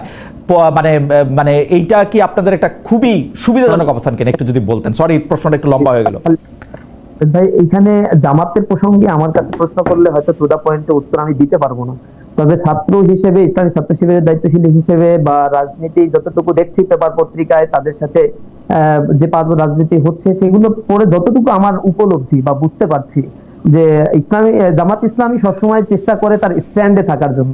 যেটা বলা হয় যে জামাত ইসলাম আওয়ামী লীগের সাথে গিয়েছে, বিএনপির সাথে জোট করেছে, এটা কোন প্রেক্ষাপটে করেছে? তত্ত্বাবধায়ক সরকার নিয়ে আন্দোলন করতে গিয়েই তো। কিন্তু আসলে এখানে বিপরীতমুখী অবস্থানটা কার ছিল? 1990 সালে তত্ত্বাবধায়ক সরকার ব্যবস্থার জন্য যারা একসাথে আন্দোলন করলো, ক্ষমতায় যাওয়ার পরে তারা কি এই ব্যবস্থা পুনর্প্রবর্তন করতে পেরেছিল? যদি না পেরে থাকে, জামাত ইসলামী তখন এই ব্যবস্থার ব্যাপারেই যখন কথা বলেছে, আওয়ামী লীগ তাদের সাথে এসে একসাথে আন্দোলন করেছে। সেটা কি আওয়ামী লীগের সাথে জামাত গেল নাকি জামাতের সাথে আওয়ামী লীগ গেল? আমার আসলে এই বিষয়টা ক্লিয়ার না। আমি আসলে মানে ইতিহাস পড়ে যতটুকু জানতে পারছি, জামাত তার স্ট্যান্ডে সবসময় ক্লিয়ার থেকেছে। যেমন 86 সালে জনাব এরশাদের আমন্ত্রণের নির্বাচনে যাওয়া, এরশাদের আমন্ত্রণে নির্বাচনে যাওয়ার ব্যাপারে তো ইতিহাসের অনেক বাঁক আছে এখানে, আপনি জানেন। সেখানে মানে একসাথে নির্বাচনে যাওয়া না যাওয়া নিয়ে একটা সিদ্ধান্তের ব্যাপার ছিল। বিএনপি সেখানে তাদের মত জানাতে দেরি করেছিল এবং সামগ্রিক পরিস্থিতি বিবেচনা করে জামাত ইসলাম হয়তো তাদের মনে করেছে এখানে নির্বাচনে গেলে একটা পরিবর্তনের জন্য তারা যেতে পারে। যেমন আওয়ামী ফ্যাসিবাদের আমলেও তো একটা তারা নির্বাচনে অংশগ্রহণ করেছিল, আওয়ামী যে অনিয়মগুলো করছে এটা প্রমাণ করার জন্যই হয়তো, অথবা তারা যে আহ্বান জানাচ্ছে এটা মানুষের কাছে তুলে ধরা যে আওয়ামী লীগের চরিত্রটা আসলে কেমন। এরশাদের ক্ষেত্রেও সেই ঘটনাগুলো সেই সময় জামাত হয়তো পর্যালোচনা করে দলগতভাবে সেই সিদ্ধান্ত নিয়ে থাকতে পারে। এটা জামাত ইসলাম তার রাজনৈতিক স্ট্যান্ডে প্রেক্ষাপটের আলোকে এই জোটগুলো করে মোটামুটি ভাবে বলছেন যে জামায়াতে ইসলামী যে তার মানে জামায়াতে ইসলামী অবস্থান পরিবর্তন করতেছে না, জামায়াতের অবস্থানে ঠিকই থাকতেছে, দলগুলোর অবস্থান পরিবর্তন হচ্ছে। হ্যাঁ, আমরা ইতিহাস থেকে সেটাই তো দেখতে পাচ্ছি। আমরা মোটামুটি ভাবে আপনাকে আরেকটু বলি যে ছোট করে, যে আমাদের এখানে একজন সংসদ সদস্য ছিলেন জনাব এস এ খালেক, উনি সবসময় বলতেন যে অন্যরা দল বদলায়, আমি সবসময় সরকারি দল করি। That was a famous saying from him, যে অন্যরা দল বদলায় আমাদের। However, আপনি কন্টিনিউ করবেন যে এটার মধ্যে আপনাদের সাথে ধরেন বিএনপির একটা ঘোষিত দূরত্ব তৈরি হচ্ছে, এখন এনসিপির দূরত্ব, সেটা রিলায়েবিলিটি, যেটা আসলে খুবই, এই শব্দটার জন্য আমি জনাব রেজাউল রনির কাছে আমি আসলে একটু গ্রেটফুল থাকবো যে তিনি রিলায়েবিলিটির প্রশ্নটা তুলেছেন। এটা যদি আপনি একটু অ্যাড্রেস করতেন। জামায়াতের প্রসঙ্গে আপনি খুব কথা বলতে চাইছেন না, তবুও আমরা জানি যে ইসলামী ছাত্র শিবিরই আসলে জামাত ইসলামের ড্রাইভিং ফোর্স, কারণ ইসলামী ছাত্র শিবিরের তরুণ এবং উল্লেখযোগ্য নেতৃত্বই পরবর্তীকালে জামায়াত কোন দিকে যাবে সেটি ঠিক করে দেয়। আমরা ঐতিহাসিকভাবে সেটি দেখি। সেই জায়গা থেকে যদি আপনি একটু বলতেন। দেখেন, ইসলামী ছাত্র শিবির তো আমরা বারবারই একটা কথা বলি যে ইসলামী ছাত্র শিবিরের সাথে জামাত ইসলামের আদর্শগত মিল রয়েছে। ইসলামী ছাত্র শিবির যে কল্যাণ রাষ্ট্রের কথা বলে, একামতে দ্বীনের কথা বলে, ইসলামী ছাত্র শিবির জামাত ইসলামী সে একই কথাগুলো বলে থাকে। সুতরাং আদর্শিকগতভাবে আমাদের মিল রয়েছে। আমরা আমাদের জনশক্তিকে তৈরি করার চেষ্টা করি ইথিক্সের জায়গা থেকে, ভ্যালুসের জায়গা থেকে, এবং করাপশন ফ্রি হয়ে নিজের জীবনকে সে পরিচালনা করবে। এই জায়গা থেকে ছাত্র জীবন শেষ করার পরে ইসলামী ছাত্র শিবিরের জনশক্তিদের একটা ফ্রি অ্যাক্সেস থাকে যে সে যে কোনো দলে সে জয়েন করতে পারে। আপনারা দেখেছেন এনসিপি যখন গঠিত হয়েছে বা বৈষম্য বিরোধী ছাত্র আন্দোলন ছিল, সেখানে ইসলামী ছাত্র শিবিরের অনেকে জামাত ইসলামী তো যোগদান করেন, এখানে যোগদান করেছে। আরো অনেক রাজনৈতিক দলগুলো রয়েছে যেখানে ইসলামী ছাত্র শিবিরের নেতাকর্মী ছিল, তারা পরবর্তীতে গিয়ে ওই রাজনৈতিক দলগুলো করছে। তো এখানে একটা প্রশ্ন আসতে পারে যে অধিকাংশ ক্ষেত্রে আমরা দেখি জামাত ইসলামীতে সবাই যোগদান করে। তো আমি এখানে একটা বিষয় বলি, সবচেয়ে প্রপার চয়েসটা করার অধিকার সবাইরই রয়েছে। এখানে যদি আপনার 4 ভাই বোন থাকে, 4 ভাই বোনের সবাই যদি অ্যাডমিশন পরীক্ষা দিয়ে 4টা বিশ্ববিদ্যালয়ে চান্স পায়, কিন্তু সবাই ঢাকা বিশ্ববিদ্যালয়ে ভর্তি হয়, তার মানে এইটা বলার কি কোনো সুযোগ আছে আহারে কি খারাপ তারা? ঢাকা বিশ্ববিদ্যালয়ে ভর্তি হইলো সবাই, আরো 2-1 জায়গা ভর্তি হতে পারতো না? এদের ভিতরে কি সাজাতিকতা রয়েছে? এটা তো কোনো কথা হইতে পারে না। জামাত ইসলামীর আদর্শ, যাদের রাষ্ট্র পরিচালনার যে বিধিবিধান, লিটারেচার, যে জিনিসগুলো তাদের রয়েছে, এগুলো ইসলামী ছাত্র শিবিরের আদর্শগত জায়গা থেকে অনেক অংশে মিল থাকার কারণে তারা অধিকাংশই জামাত ইসলামী করতে পারে বা করে। এই ক্ষেত্রে ইসলামী ছাত্র শিবির কাউকে ফোর্স করে না, বা ছাত্র জীবন শেষ হয়ে গেলে ইসলামী ছাত্র শিবির কাউকে অ্যাপয়েন্টমেন্ট দিয়ে, অ্যাসাইনমেন্ট দিয়ে অন্য কোনো দলেও প্রবেশ করানো বা বলে দেয়া, এই জাতীয় কার্যক্রম ইসলামী ছাত্র শিবির করে না। দ্বিতীয়ত হচ্ছে, ইসলামী ছাত্র শিবির সবসময় পজিটিভ যে কার্যক্রমগুলো এই দেশের জন্য রয়েছে এবং ইসলামের জন্য রয়েছে, এগুলোতে সহযোগিতা করার জন্য চেষ্টা করে। আপনারা দেখবেন হেফাজতে ইসলাম যে আহ্বান 13 সালে জানিয়েছিল, রাসূল করিম সাল্লাল্লাহু আলাইহি সাল্লামকে যেভাবে গালি দেওয়া হয়েছিল অনলাইনে, তার বিপরীতে তারা যে হাইপটা তুলেছিল মানুষের কাছে, মানে যে সে মিছিল মিটিংটা করেছিল, ইসলামী ছাত্র শিবির সেখানে অংশগ্রহণ করে তাদেরকে সহযোগিতা করেছে। মার্চ ফর গাজা আপনি দেখেছেন কিছুদিন আগে, ইসলামী ছাত্র শিবির আলেম ওলামারা আহ্বান জানিয়েছে, ইসলামী ছাত্র শিবির সেখানে থেকে নিরাপত্তা, পানি দেয়া, চিকিৎসার ব্যবস্থা করা, আমাদের জায়গা থেকে আমরা এটা করেছি।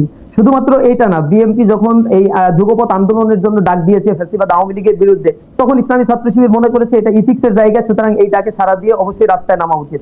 অন্য অনেক ইস্যুগুলো আপনি দেখবেন, কমন ইস্যুতে ইসলামী ছাত্র শিবির তারা বিভিন্ন আন্দোলনে অংশগ্রহণ করে থাকে। শুধুমাত্র জামাত ইসলামীর ইস্যু বা অমুকের ইস্যু এটা না, ইসলামী ছাত্র শিবির তার স্বতন্ত্র কাঠামো রয়েছে, তার নিজস্ব পরামর্শ সভা রয়েছে, বডি রয়েছে। এখানে চিন্তা ভাবনা করে রাজনীতিক কোন স্ট্যান্ডটা ইসলামী ছাত্র শিবিরের নিতে হবে, সেই বিষয়গুলো আমরা পারস্পরিক পরামর্শের ভিত্তিতেই মূলত করে থাকি। সেটা এনসিপি কে সহযোগিতার ক্ষেত্রে আরো একটু বলি যে, এনসিপি কে সহযোগিতা ইসলামী ছাত্র শিবির রাজনৈতিকভাবে গঠন হওয়ার পরে কখনোই করে নাই, বা বাকশাস গঠন হওয়ার পরে কখনোই করে নাই। কিন্তু বৈষম্য বিরোধী যে প্ল্যাটফর্ম তারা তৈরি করেছিল, সেই বৈষম্য বিরোধী প্ল্যাটফর্মের মূল কথা তাদের ছিল এটা কোনো রাজনৈতিক প্ল্যাটফর্ম হবে না, এটা হচ্ছে জুলাই অভ্যুত্থানে যারা অংশগ্রহণ করেছে তাদের একটা কমন প্ল্যাটফর্ম হবে। সুতরাং তারা যখন যেখানে ডাক দিয়েছে, সেই অবস্থায় ইসলামী ছাত্র শিবির মনে করেছে হ্যাঁ দেশের স্বার্থে এই বিষয়টাতে অংশগ্রহণ করা উচিত, তাই ইসলামী ছাত্র শিবির সেই জায়গাগুলোতে অংশগ্রহণ করেছে। তাদের রাজনৈতিক প্লাটফর্ম হওয়ার পরে সেখানে লোকবল দিয়ে অংশগ্রহণ করা, এই জাতীয় কাজ ফরমালি ছাত্র শিবির আপনি এটা ব্যাখ্যা করলেন যে ইসলামী ছাত্র শিবির এবং জামায়াত আলাদা, কিন্তু ধরেন এনসিপির একজন নেতা জনাব বাকের মজুমদার যখন বলেন যে আমরা তো একসাথে আন্দোলন করেছি, আমাদের সাথে অনেকেই আন্দোলন করেছে, কিন্তু আমরা কি রাজাকারদের রাজাকার বলবো না, 1971 রাজাকারদের আমরা রাজাকারই বলবো, সেইটাতে আপনারা আবার প্রতিক্রিয়া দেখাচ্ছেন, আপনারা আবার কষ্ট পাচ্ছেন, এটা কেন? না না, কে প্রতিক্রিয়া দেখিয়েছে? আমরা কোনো প্রতিক্রিয়া দেখাইনি। আচ্ছা, রাজাকার বলতে কি, আমার আরেকটা বিষয় হচ্ছে রাজাকার বলতে কি, এটা বাকের মজুমদারের আর একটু জানা উচিত। তৎকালীন সময়ে তো একটা বাহিনী গঠন করা হয়েছিল আর্মির প্যারালালি, তারা তাদের সহযোগিতার জন্য। সেই বাহিনীতে কারা আসলে ছিল, বাকের মজুমদার সম্ভবত আওয়ামী লীগকে ইন্ডিকেট করতে পারে, বিএনপি কে ইন্ডিকেট করতে পারে। তিনি রাগের বশবর্তী হয়ে এই কথাটা বলছে কিনা যে গোলাম আজম রাজাকার, এটা রাজাকার বলবো। গোলাম আজম কি আসলেই রাজাকার ছিল? তিনি কি তখন বাংলাদেশে ছিলেন? আসলে ওই বাহিনীর সাথে তার কোনো সংযোগ ছিল? তিনি কি বাহিনীর হয়ে কোনো যুদ্ধ করেছেন? এই বিষয়গুলো তো প্রশ্নবিদ্ধ। নিরঙ্কুশ ভাবে এরকম থ্রেট দেয়া, এইভাবে বলা, এই জিনিসটা তো মানায় না। তবে আপনি যদি চান, আপনি ওই সময়কার 1971 সালের সংগ্রাম পত্রিকাটা একটু দেখতে পারেন, দেখলে আপনি দেখবেন গোলাম আজম রাজাকার বাহিনী সম্পর্কে তিনি কি বলেছেন, রাজাকার সম্পর্কে তিনি কি বলেছেন, এবং তিনি এইটা আপনি আসলে পরীক্ষা করে দেখতে পারেন। আমাদের আজকে আর আলোচনা এটা না, কিন্তু আমি আপনাকে অনুরোধ করবো যে 1971 সালের জামায়াত ইসলামীর মুখপত্র সংগ্রাম পত্রিকায় আপনি দেখেন, মানে গোলাম আজম কিন্তু একজন মাত্র এরকম জন ছিলেন না যিনি হচ্ছে যে শুধুমাত্র বাংলাদেশের প্রতিষ্ঠার বিরোধিতা করেছেন। তিনি আসলে বাংলাদেশ যেন না হতে পারে, বাংলাদেশ যেন সামনে না আসে, সেইটাই তার রাজনৈতিক অবস্থান ছিল। আপনি চেক করলে আপনি এটা দেখতে পারবেন, সংগ্রাম পত্রিকা আপনি একটু দেখেন। আপনি চাইলে আমি অনুষ্ঠানের পরে আপনাকে কিছু ক্লিপসও পাঠিয়ে দিতে পারি, ইফ ইউ ওয়ান্ট।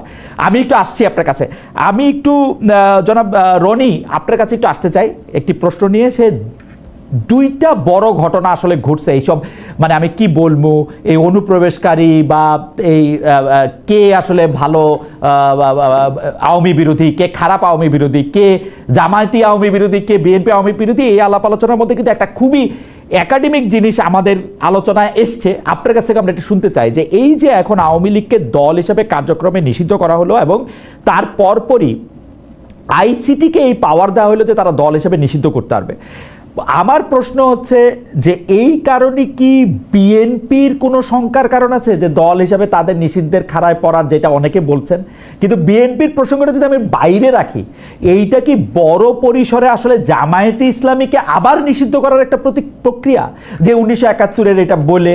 কারণ অনেক ইনফ্লুয়েন্সার যে ব্যাখ্যা দিচ্ছেন যে 16 ডিসেম্বরের পরে আর তারা কোনো কিছু করে না, কিন্তু বাংলাদেশ রাষ্ট্রটা তো গঠিত হয়েছে 26শে মার্চ। 26শে মার্চ পরবর্তী অপরাধগুলি যদি ধরা হয়, তাহলে একই অপরাধে, মানে যেই অপরাধে আমরা এখন আওয়ামী লীগকে নিষিদ্ধ করাটাকে সবাই স্বাগত জানাচ্ছি, উল্লাস প্রকাশ করছি, সেই একই অপরাধে জামায়াতকেও এরকম বিচার করা সম্ভব এবং জামায়াতকে দল থেকে এটা বাদ দেওয়া সম্ভব। অনেকে সেই ষড়যন্ত্রের গন্ধটাও দেখছেন। আপনি কি মনে করেন যে এইটাকে আসলে এরকমভাবে এটা বলা যায় কিনা, সম্ভব কিনা, মানে এবং এই সম্ভাবনা রয়েছে কিনা, বা সার্বিক ব্যাপারটাকে আপনি আসলে কিভাবে দেখেন? আচ্ছা, দেখেন, প্রথম কথা হলো মওদুদী সাহেবের গোলাম আজম সাহেবের সাথে যেটা বলা হলো, একটা রেফারেন্স, একটা স্টোরি আমি আপনাকে বলি। জনাব মওদুদীর একটা বই আছে, ইসলামী ল অ্যান্ড কনস্টিটিউশন। তো সেই বইটা গোলাম আজম শেখ মুজিবুর রহমানকে গিফট করেছিল। সেইখানে লেখা ছিল, to my dear friend Sheikh Mujibur Rahman. তাদের মধ্যে একজনের বন্ধুত্ব ছিল এবং তারা একসাথে পাকিস্তান আন্দোলনও করছে। হ্যাঁ, ফলে এইটাকে আপনার ধরেন পাকিস্তান চাওয়াটা ওই প্রেক্ষাপটে এটা অন্যায় কিছু না। কিন্তু যখন এখানে একটা জনযুদ্ধ শুরু হইলো এবং বাংলাদেশ রাষ্ট্রের একটা আলাদা বাস্তবতা তৈরি হইলো, সেই বাস্তবতায় শুধু জামাত ইসলাম না, আপনি যেটা বললেন, অন্যান্য দলগুলো এটা রিয়েলাইজ করতে পারে নাই যে এখানে একটা জাতীয় মুক্তি সংগ্রাম বিকশিত হবে। এটা শুধু জামাত ইসলাম যে এই ভুল করছে তা না, অনেক বামপন্থীরাও এই ভুল করছে। এটা কেন, কারা, কোন দৃষ্টিকোণ থেকে করছে এটা আমাদের বুঝতে হবে। যারা মনে করে ধরেন একটা ইডিওলজি ভিত্তিক রাজনীতি করে, যেমন বামপন্থীরা, যারা তারা রাষ্ট্রই বিশ্বাস করে না, উম্মার, তারা চায় যে একটা কমিউনিজম কায়েম হবে, সাম্যবাদ কায়েম হবে। ইসলামের ধারার থেকে তারা চায় যে একটা উম্মার শাসন কায়েম হবে, খেলাফত টাইপের। ফলে তার জন্য তো রাষ্ট্র থাকলো কি গেল সেটা আসে যায় না। কিন্তু এখানে তো একটা জাতি রাষ্ট্র নির্মাণের যে সংগ্রাম তৈরি হয়ে গেল, এই ডিসকোর্সটা দুই তরফ থেকে মিসিং আছে। বামপন্থীদের দিক থেকেও মিসিং আছে, ইসলামের দিক থেকেও মিসিং আছে। কিন্তু পরবর্তী সময়ে জামাতে ইসলাম যেহেতু জাতীয় রাজনীতিতে, জাতীয়তাবাদের একটা রাজনীতি এবং ইসলামী এক ধরনের মূল্যবোধের আলোকে, যেটা মওদুদী সাহেবের ফিলোসফির আলোকে এখানে রাজনীতি আসলো, আসার মধ্য দিয়ে তারা যেই সংকটের মধ্যে পড়লো, সেটা হলো যে তাদের যে ঐতিহাসিকভাবে যে in the wrong side of history, ভুল জায়গায় যে ছিল, সেটাকে তারা ভারতের, আপনার ধরেন যে বাংলাদেশের ব্যাপারে যে দৃষ্টিভঙ্গি, সেইটার আলোকে তারা ব্যাখ্যা করলো যে আমাদের পজিশন তো রাইট, এটা তো ভারতের একটা কলোনি হয়ে গেল। এখন ভারতের কলোনি এটা হুইচ ইজ ট্রু, এক অর্থে তো এটা ভারতের এক ধরনের কলোনি ছিলই, কিন্তু এটাও তো ট্রু, এটা একটা জনযুদ্ধ ছিল। এখন মুক্তিযুদ্ধের আওয়ামী বয়ান ভুল ছিল, তার মানে এটা না যে হোল মুক্তিযুদ্ধটাই ভুল ছিল, এটা তো জনযুদ্ধ ছিল। ফলে এখানে সংকটটা তৈরি হচ্ছে দুই দিক থেকে। একটা হলো আমরা আওয়ামী বয়ানের বাইরে মুক্তিযুদ্ধের একটা জাতীয় ইতিহাস নির্মাণ করতে পারি নাই। কিন্তু এখন 5 তারিখের পরে আপনি যেহেতু নাগরিক ভিত্তিক একটা রাষ্ট্রের দিকে যাত্রা শুরু করতে চান, তাহলে আপনার একটা জাতীয় ইতিহাস লাগবে। এবার জাতীয় ইতিহাস করতে গেলে 71-এর ব্যাপারে আপনার একটা ফয়সালা লাগবে। সেই ফয়সালায় জামাতের প্রশ্নটা উঠবে। এখন জামাতের প্রশ্নটা যখন উঠবে, তখন এখন আপনি যে প্রশ্নটা করলেন এখন এটার সাথে রিলেভেন্ট হয়ে গেল। তাইলে এবার আওয়ামী লীগের প্রশ্ন উঠবে। আওয়ামী লীগ আপনার ইমিডিয়েট গণহত্যাকারী দল, যেটাকে গণহত্যাকারী না, যেটা বলতেছে মানবতা বিরোধী অপরাধকারী দল। দেখেন আজকে তাজুল ইসলাম সাহেব যেটা বলছে যে জুলাই আগস্টে গণহত্যার কোনো প্রমাণ পাওয়া যায়নি, কিন্তু যেটা হয়েছে মানে জাতিসংঘের চার্টার অনুযায়ী যেটা প্রমাণ পাওয়া গেছে সেটা হলো কি, এখানে হয়েছে একটা মানবতা বিরোধী অপরাধ। তাহলে হাসিনা যে বিচারের নামে অবিচারটা করছিল, মানে বিচারটা প্রপারলি যদি হাসিনা করতো বা আরো আগেই যদি করতো, 71-এর পরপরই যদি করতো, তাহলে কিন্তু আজকে এই প্রশ্নটাই উঠতো না বা এই বিপদের মধ্যে দেশকে পড়তে হইতো না। তো হাসিনা এটা করছে, আইনের একটা বেআইনি ব্যবহার করছে, বিচার নিয়ে রাজনীতি করছে। সে কৃত্রিম জনজাগরণ তৈরি করে বিচারের নামে আপনার ধরেন যে সিলেক্টিভ ভাবে করে এখানে একটা মুক্তিযুদ্ধের চেতনাকে ব্যবহার করে জামাতের নেতাদেরকে জুডিশিয়ালি হত্যা করে সে এখানে একটা ফ্যাসিবাদ কায়েম করছে। এর মধ্যে দিয়ে মুক্তিযুদ্ধের চেতনার যে আওয়ামীকরণ করার মধ্যে দিয়ে মুক্তিযুদ্ধের চেতনার রাজনীতির এক ধরনের অবসান হয়েছে। কিন্তু কথা হইলো তার বলে যে আপনার জাতীয় ইতিহাস নির্মাণের যে প্রয়োজন, এটা তো শেষ হয়ে যায়নি, এটা তো লাগবে। এটা যখন সামনে আসতেছে তখনই জামাতের প্রশ্নটা সামনে আসতেছে বারবার। এখন জামাতের ব্যাপারে তো এক ধরনের অবিচার করা হয়েছে, তাদের নেতা কর্মীদেরকে তো ধরেন অনেককেই এই ত্রুটিপূর্ণ বিচারে ফাঁসি দিয়ে হত্যা করা হয়েছে, জেলে কেউ কেউ মারা গেছেন। তো এখন এরকম একটা প্রেক্ষাপটে আপনার আওয়ামী লীগকে যখন আপনার দেখেন, এখন তাহলে জামাতের অপরাধ 71-এর ব্যাপারে মানবতা বিরোধী অপরাধ এবং এই আওয়ামী লীগের এখন 24-এ এই মানবতা বিরোধী অপরাধ, তাহলে আপনি দুইটা অপরাধের যদি এখন বিচার করতে চান, তাহলে এবং একটা জাতি রাষ্ট্র গঠন করতে চান, যেটা মাহফুজের লেখালেখির মধ্যে আপনি বারবার ইঙ্গিত পাবেন, তাহলে আপনাকে দুইটা প্রশ্নেরই মীমাংসা করতে পারতে হবে। রাইট, এখন দুইটা প্রশ্নের মীমাংসার ক্ষেত্রে মানে রনি একটু মানে আলাপটা একটু একাডেমি জায়গা থেকে যদি আমরা একটু আমাদের জন্য একটু সহজ করে একটু আনতে চাই, আপনি এইটা মনে করেন কিনা যে আইসিটিতে দল হিসাবে বা মানবতা বিরোধী অপরাধের জন্য, কারণ আপনি ঠিকই বলেছেন জেনোসাইড বা গণহত্যার জাতিসংঘের নিজস্ব সংজ্ঞা রয়েছে, সেই সংজ্ঞার আলাপে যদি আমরা নাও যাই, 1000, 1500, 2000, 2500 কত আমরা জানি না মানুষ মাইরা ফেলানো হয়েছে, সেইটার বিচারের জন্য যদি আমরা দল হিসেবে একটা দলকে বিচার করতে পারি, 71 সালে যে জিনিসগুলি হয়েছে সেইটার জন্য দল হিসাবে বিচার করার জন্য জামায়াতে ইসলামীকে ওই জায়গায় নিয়ে আসার জন্য এইটা ওপেন করা হইল কিনা, বা ওপেন এটা করা সম্ভব কিনা, যেটা যদি মাহফুজরা কোনোদিন ক্ষমতায় আসে, মাহফুজরা তো এটা ডিল করতে চাইবে, ডিল করতে চাইলে এটা রাইট জি, সেই জন্য জামাতের একটু এপ্রিহেন্ডেড হওয়া দরকার কিনা, যে মাহফুজ যদি কোনোদিন দেশের প্রেসিডেন্ট হয় হয়তো জামাতের বিচার করে ফেলবে বা জামাতের দল হিসেবে বিচার করতে চাইবে।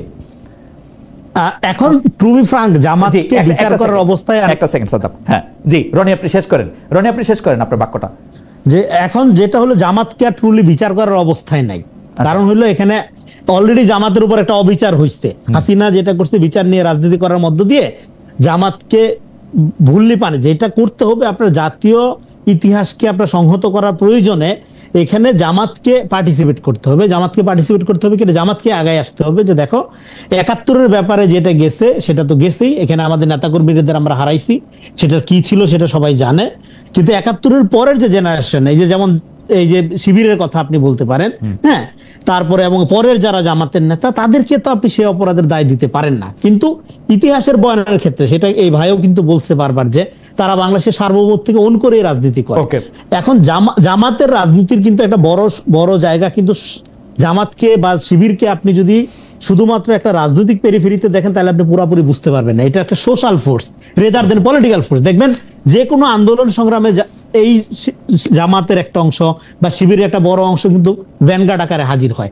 যেমন ধরেন হেফাজতে ইসলামের যে ব্যাখ্যা, সেই ব্যাখ্যায় সবচেয়ে বেশি ক্ষতিগ্রস্ত হবে জামাত ইসলাম, কিন্তু যে কোনো আন্দোলনে শামিল হয়। রনি আপনি একটু সাদ্দামকে একটু কথা বলতে দেন, একটা সেকেন্ড একটু বৈশাখ করে দেই। ফলে এখানে আমাদের যেটা দরকার জাতীয় রাজনীতির বিকাশের স্বার্থে আমাদের যে একটা জাতীয় রাজনীতি, আপনার যে জাতীয় ইতিহাসের প্রকল্প, সেখানে 71-এর প্রশ্ন তো আপনার ডিল করতে পারতে হবে। এখন 71-এর প্রশ্ন ডিল করতে আসলে প্রথম সমস্যাটা কি হয়েছে, আপনি 24 দিয়ে 71-কে মোকাবেলা করতে গেছেন, সেটা ব্যাকফায়ার করছে, এটা হবে না। 24 এক জিনিস, 71 টোটালি আলাদা জিনিস। 71-এ আপনি একটা ভূখণ্ড পাইছেন, ঠিক আছে রনি। ফলে এখন প্রবলেম যেটা দাঁড়াচ্ছে, সেই প্রবলেমটা হলো যে তাহলে আপনি কি করবেন, তাহলে আপনার এই যে এখন মাহফুজের বিরুদ্ধে আপনি যে আপনারা যে এইভাবে গালিগালাজ যে করতেছেন বট বাহিনী, এবং জামাতের বিরুদ্ধে একটা কথা গেলে যে কারো যাচ্ছে, 13 কারণে এগুলো আমরা বলছি, আপনার বক্তব্য জামাতের অনেকগুলি গুরুত্বপূর্ণ কথা বলছেন, এটা ভুলে যাবে। সাদ্দাম অনেক আগে হাত তুলছিলেন, জনাবুল ইসলাম সাদ্দাম, আপনি যদি একটু রেসপন্ড করতেন। আমারও কিছু মানে পার্টিকুলার প্রশ্ন আছে আপনার কাছে, সেগুলি আপনার বক্তব্য শেষ হলে আমি করব। জনাব সাদ্দাম। আমি মূলত জামাত ইসলামের ইস্যুটা নিয়ে যে বিষয়টা রনি ভাই কিছুটা বলছেন, 71-এ গণহত্যা আসলে কারা চালিয়েছিল, আমরা যতটুকু জানি 71-এ গণহত্যা চালিয়েছিল ভুট্টো বা টিক্কা এরা, আর এদের যে পিপিপি বা হচ্ছে যে দলগুলো ছিল, এরা টোটালি ছিল হচ্ছে বামপন্থী সেকুলার রাজনীতিবিদ ছিল এরা। তো এই গণহত্যা বিচারের ক্ষেত্রে পরপরই যে ট্রাইব্যুনাল বা হচ্ছে যে আইন কানুন করা হয়েছিল, সেই বিচারগুলো তো তারা করে নাই, ক্ষমা করে দিয়েছিল। তো জামাত ইসলাম যদি দৃশ্যমান সেখানে গণহত্যার সাথে জড়িত থাকতো, স্বাধীনতার পরে এসে এত দীর্ঘ সময় কেন নেওয়া হলো, এবং দীর্ঘ সময় নিয়ে তারপরে এই বয়ানটাকে এমন ভাবে তৈরি করা হলো, এটাকে একটা রাজনীতিকরণ এবং একটা মানে অন্যরকম একটা ভাবে বিভাজন তৈরি করা হলো এই দেশের মধ্যে। 71-এর গণহত্যা যদি কেউ চালিয়েই থাকে, ইমিডিয়েটলি তার বিচার করা উচিত। জুলাইয়ের গণ অভ্যুত্থানের পরে আমরা যে কাজটা সবচেয়ে বেশি গুরুত্ব দিয়ে করছি, আমরা জুলাইয়ের সময় রাস্তায় ছিলাম, বা আমরা দেখেছি শহীদ হতে, আমরা দেখেছি প্রকাশ্যে গুলি করতে। তো আমরা জুলাইয়ের সর্বপ্রথম যেটাকে প্রায়োরিটি দিচ্ছি সেটা হচ্ছে গণহত্যার বিচারটা দ্রুত করতে হবে। তাহলে মুক্তিযুদ্ধের যারা নেতৃত্ব দিয়েছিল, শেখ মুজিব বলে বা তিনি ঘোষণা দিয়েছেন বা দেননি, এটা নিয়ে বিতর্ক আছে। এরপরে আওয়ামী লীগ এটার স্টেকটা যেহেতু নিয়ে ফেললো 71 সালে এসে, 72 পরবর্তী স্টেকটা নিল, তারপরে তো তারাই সেই কৃতিত্ব নেন, অসুবিধা তো নাই, আপনারা সেই কৃতিত্ব নেন। আওয়ামী লীগের কৃতিত্ব তো আওয়ামী লীগের দেওয়া দরকার না, আপনারা কৃতিত্ব নেন। আমি বলি জামাত ইসলাম গণহত্যার সাথে জড়িত না, তারা তো এটা বোল্ডলি বলার চেষ্টা করে, এবং তারা তাদের কনস্টিটিউশন, গঠনতন্ত্র রয়েছে, সেখানে বাংলাদেশের সার্বভৌমত্ব, মুক্তিযুদ্ধ, শহীদদের অবদান সবকিছুকেই তারা আইডেন্টিফাই করেছে, এবং আইডেন্টিফাই করে এই দেশের সার্বভৌমত্বকে মেনে নিয়ে পরবর্তীতে 54 বছর ধরে, বা তারা কিছুদিন নিষিদ্ধ ছিল 48 বা 47 বছর ধরে তারা এই আমি একটা সরাসরি প্রশ্ন করি, এই প্রশ্ন আমি আসলে এই প্রশ্নের জন্য আমাকে অনেক গালাগালি খাইতে হবে। আপনি কি মনে করেন যে গণহত্যায় আসলে জামায়াত ইসলামের কোনো ভূমিকা ছিল না 1971 সালে গণহত্যা, বা এই যে বাংলাদেশে যারা মানুষ মারা গেছে 26শে মার্চের পর 16 ডিসেম্বর পর্যন্ত? এটা আর্মির কর্তৃক সেই আর্মিকে জামায়াত ইসলামী সমর্থন দিয়েছিল কিনা? আর্মিকে জামায়াত ইসলামী সমর্থন দিয়েছিল কিনা? সমর্থন তখনকার সময় কিভাবে দিয়েছিল তা তো আপনাদের কাছে ক্লিয়ার। আমার কাছে কিন্তু ক্লিয়ার কিভাবে সমর্থন দিয়েছিল, একদম স্পষ্ট ভাষায়, কোনো দ্বিধাদ্বন্দ্ব ছাড়া। কোন নেতাকর্মী গণহত্যার সাথে জড়িত ছিল না। যে গণহত্যার সাথে জড়িত থাকলে একটা দল হিসেবে তাকে নিষিদ্ধ করা বা দল হিসেবে তাকে বিচার করা যায়, এই জাতীয় কর্মকাণ্ড সরাসরি জামাত ইসলামের কোন নেতা বা তাদের কর্মী এই জাতীয় গণহত্যার সাথে জড়িত ছিল না। যদি থাকে তার বিচার ফয়সালা দ্রুত করা আচ্ছা ঠিক আছে, এটা নিয়ে আমরা আরেকটা দিন আমরা একটা নিশ্চয়ই কথা বলবো। আপনি যদি মনে করেন যে 1971 সালে পাকিস্তানি আর্মি যে বিভৎস বর্বরতা চালিয়েছিল তার সাথে জামায়াতে ইসলামী নেতৃবৃন্দের কোনো সম্পর্ক ছিল না, তাহলে আর আলাপ আর এখান থেকে দরকার নাই।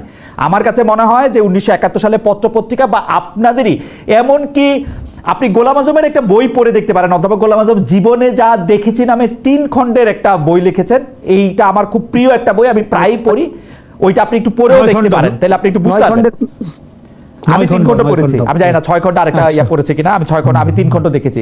যাই হোক, হাওয়েভার আমি কিছু প্রশ্ন আপনাকে করতে চাই যে আপনি আপনি আপনি আপনি আপনি যদি একটু আমাদের, কারণ আমাদের দর্শকদের মধ্যে অনেকেই এইটা আমাকে বলেছেন যে আপনাকে শিবির নিয়ে প্রশ্ন করতে, যেটা নিয়ে আপনার জন্য আসলে জবাব দেওয়া সহজ এবং যেটা নিয়ে আপনার জন্য জবাব দেওয়া সঙ্গত।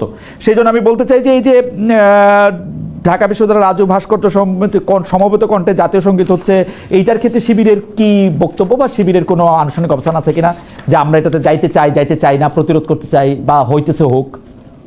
না, এটাকে নিয়ে একটা রাজনীতিকরণ করা হয়েছে। কি কারণে সমস্যারে এই সঙ্গীতটা করা হলো বা কাদের এগেইনস্টে গিয়ে এই কর্মসূচিটা দেওয়া হলো, এই বিষয়টা ক্লিয়ার করা হয়নি। আর যে দলগুলো এখানে একত্রিত হয়েছে তারা পারস্পরিক যোগাযোগের মধ্যে দিয়ে করেছে। ইসলামী ছাত্র শিবিরকে এখানে ইনভাইটেশনও জানানো হয়নি বা অনলাইনে এটা কলও করা হয়নি। আমরা জাতীয় সঙ্গীতের বিপক্ষেও কখনো অবস্থান নেই নাই, কোনো স্টেটমেন্ট দেই নাই, কিছুই করি নাই। বাংলাদেশের সংবিধানকে আমরা মানি, সুতরাং বাংলাদেশের সংবিধানে যতদিন জাতীয় সঙ্গীত হিসেবে এটা রয়েছে, সুতরাং এইটাকে ইসলামী ছাত্র শিবির ওন করবে, এটাই হচ্ছে আমাদের ক্লিয়ার স্টেটমেন্ট। তার মানে হচ্ছে যে এটা হোক, এই ইসলামী ছাত্র শিবির এটা বাধাও দিবে না, পালনও করবে না, এবং এটা নিয়ে আর কোনো বাড়তি কোনো উৎসাহ নাই, তাই তো? এটা তো তারা মানে কয়েকটি ছাত্র সংগঠন তারা নিজেরা এখানে এজ এ হোল তারা তো ইনভাইট করেনি যে এখানে আসো, এই কারণে আসতে বলেছি, এরকম কোনো কিছু করে নাই। হয়তো একটা অকারেন্স ঘটেছে তাদের সাথে, ঘটনার পরিপ্রেক্ষিতে তারা এই প্রতিক্রিয়া জানিয়েছে।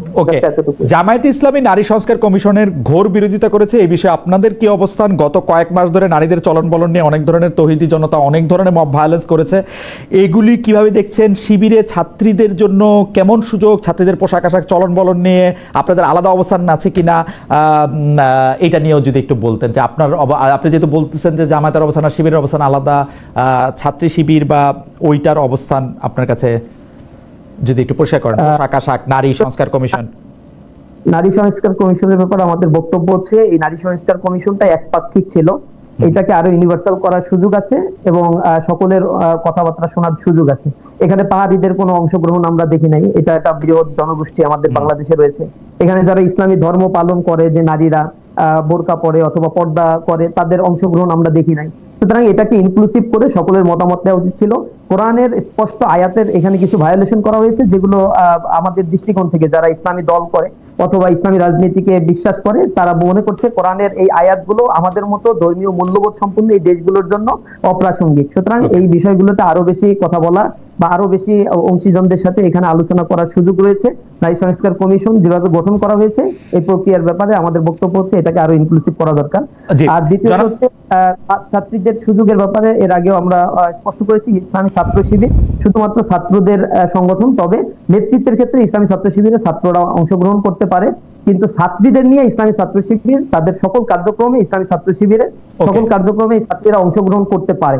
আমরা মনে করি ছাত্রীদের জন্য আলাদা প্ল্যাটফর্ম থাকা দরকার, যেখানে তাদের নেতৃত্ব নিশ্চিত হবে। বাংলাদেশে এখনো পর্যন্ত নারীর অধিকার সুনিশ্চিত করা আমরা বলতে পারি না। এখানে প্রচুর পরিমাণে অনৈতিক ঘটনাগুলো আমরা ছাত্রীদের জন্য আলাদা প্ল্যাটফর্ম দরকার। ঠিক আছে, আমরা এটা ব্যাখ্যা পরে আমরা আরো নিশ্চয়ই এটা নিয়ে কথা বলবো।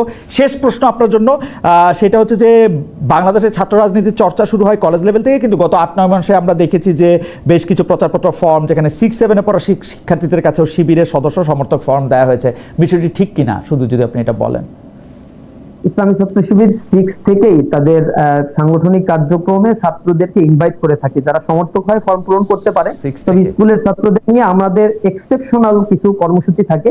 স্কুলের ছাত্রদের রেজাল্ট বৃদ্ধি করা, তাদের নৈতিক মোরাল প্রশিক্ষণগুলো দেয়া, যারা রেজাল্ট ভালো করছে তাদের জন্য আমরা উৎসাহমূলক বিভিন্ন প্রোগ্রামের আয়োজন করি। যারা ছিন্নমূল শিশু রয়েছে, আপনি মনে করছেন এটা ঠিকই আছে, মানে এইটাতে প্রবলেম নাই, তাদের রাজনৈতিক কার্যক্রমে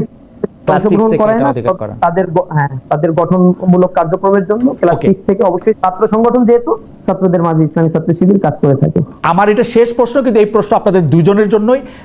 আমার জনাব সাদ্দাম, আপনি এইটাতে প্রথমে 1 মিনিট বলবেন, আর যেহেতু রনি শেষে বলবেন, রনি বলবেন হচ্ছে 1 মিনিট 10 সেকেন্ড। আমি একটু জনাব সাদ্দামের কাছে যাই। জনাব সাদ্দাম, জুলাইতে আমরা এরকম একটা কথা শুনেছিলাম যে ছাত্ররা আর লেজুর ভিত্তিক, মানে রাজনৈতিক দলগুলো লেজুর বৃত্তি ভিত্তিক রাজনীতি আর চায় না। আপনি এটা মনে করেন কিনা যে এটা একটা লেজিটিমেট চাওয়া ছিল, এবং ইসলামী ছাত্র শিবির আসলে জামায়াত ইসলামীর একটা সহযোগী সংগঠন, লেজুর শব্দটা শুনতে খারাপ লাগলেও এইটা কি ঠিক আছে? মানে আপনি কি মনে করেন? রনিকেও একই প্রশ্ন। রনি, আমি আর প্রশ্নটা রিপিট করবো না, আপনি এটার মধ্যে একটু বললেন, আমি একটু সাদ্দামকে শুনে নিই। বাংলাদেশের লেজুর ভিত্তিক রাজনীতির সংজ্ঞা বলতে যেটা বোঝায়, বা আমাদের পারসেপশন যেটা, মূল দলের পারপাস সার্ভ করার জন্য ক্যাম্পাসের ছাত্রদেরকে ব্যবহার করা। ইসলামী ছাত্র শিবির এই বিষয়টাতে দ্বিমত করে, এবং আমরা চাই ইউনিভার্সিটি বা কলেজ ক্যাম্পাস গুলো হবে মার্কেট প্লেস অফ ভ্যালুস। প্রত্যেকেই তার আইডিওলজি গুলো প্রচার করবে। মূল দলের রাজনৈতিক পারপাস সার্ভের জন্য কোন নেতার দিবস, মৃত্যু দিবস, জন্ম দিবস পালন করার জন্য পোস্টার করা, রাজনৈতিক কর্মসূচিতে জোরপূর্বক অংশগ্রহণ করার আমরা ঘোরতর বিরোধী। ইসলামী ছাত্র শিবির ছাত্র বান্ধব কার্যক্রম ক্যাম্পাসগুলোতে পরিচালিত হোক, এই ব্যাপারে আমাদের স্পষ্ট বক্তব্য। সুতরাং সিট বন্টন বা ছাত্রদের মানে হলে তাদের অধিকার পুনঃপ্রতিষ্ঠা, যেটা আওয়ামী আমলে আমরা দেখেছি একেবারে ছাত্রলীগের হাতেই ছিল, এই জিনিসগুলোর ব্যাপারে আমাদের বক্তব্য হচ্ছে জাস্ট মেধার ভিত্তিতে হলগুলোতে সিট বন্টন হবে, এবং কোন রাজনৈতিক দলের পারপাস সার্ভ ক্যাম্পাসগুলোতে হওয়া উচিত না। ক্যাম্পাসে অবশ্যই হওয়া উচিত ছাত্র সংগঠনগুলো ছাত্র বান্ধব কার্যক্রমগুলো পরিচালনা করবে, এবং ইসলামী ছাত্র শিবির সেই কাজই করছে। জামাত ইসলামী বা অন্য কোনো রাজনৈতিক দলের পক্ষ থেকে ইসলামী ছাত্র শিবিরকে ক্যাম্পাসে কোনো দলীয় রাজনৈতিক আমার মনে হয় যে জনাব সাদ্দাম, আপনি অত্যন্ত পরিষ্কার, অত্যন্ত সুন্দর করে বলছেন, কিন্তু আমার আশা যে আপনি আপনার বলাটা আবার নিজেও একটু শুনবেন।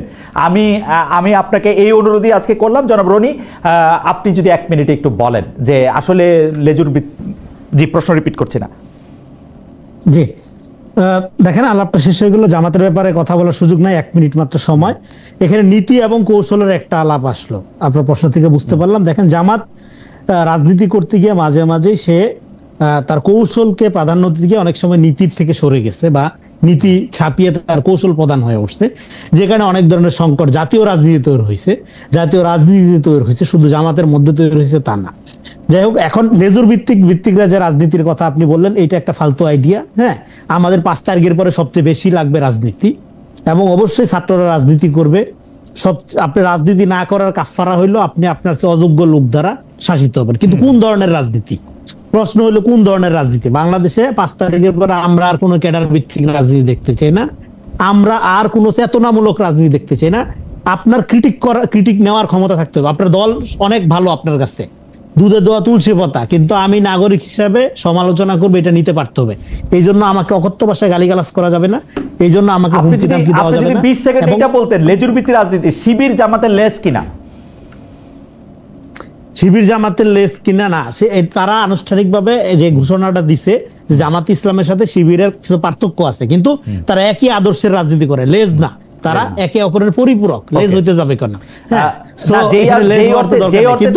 যে অর্থে ছাত্রলীগ আওয়ামী লীগের লেজ, ছাত্রদল বিএনপির লেজ, সেই অর্থে আর কি।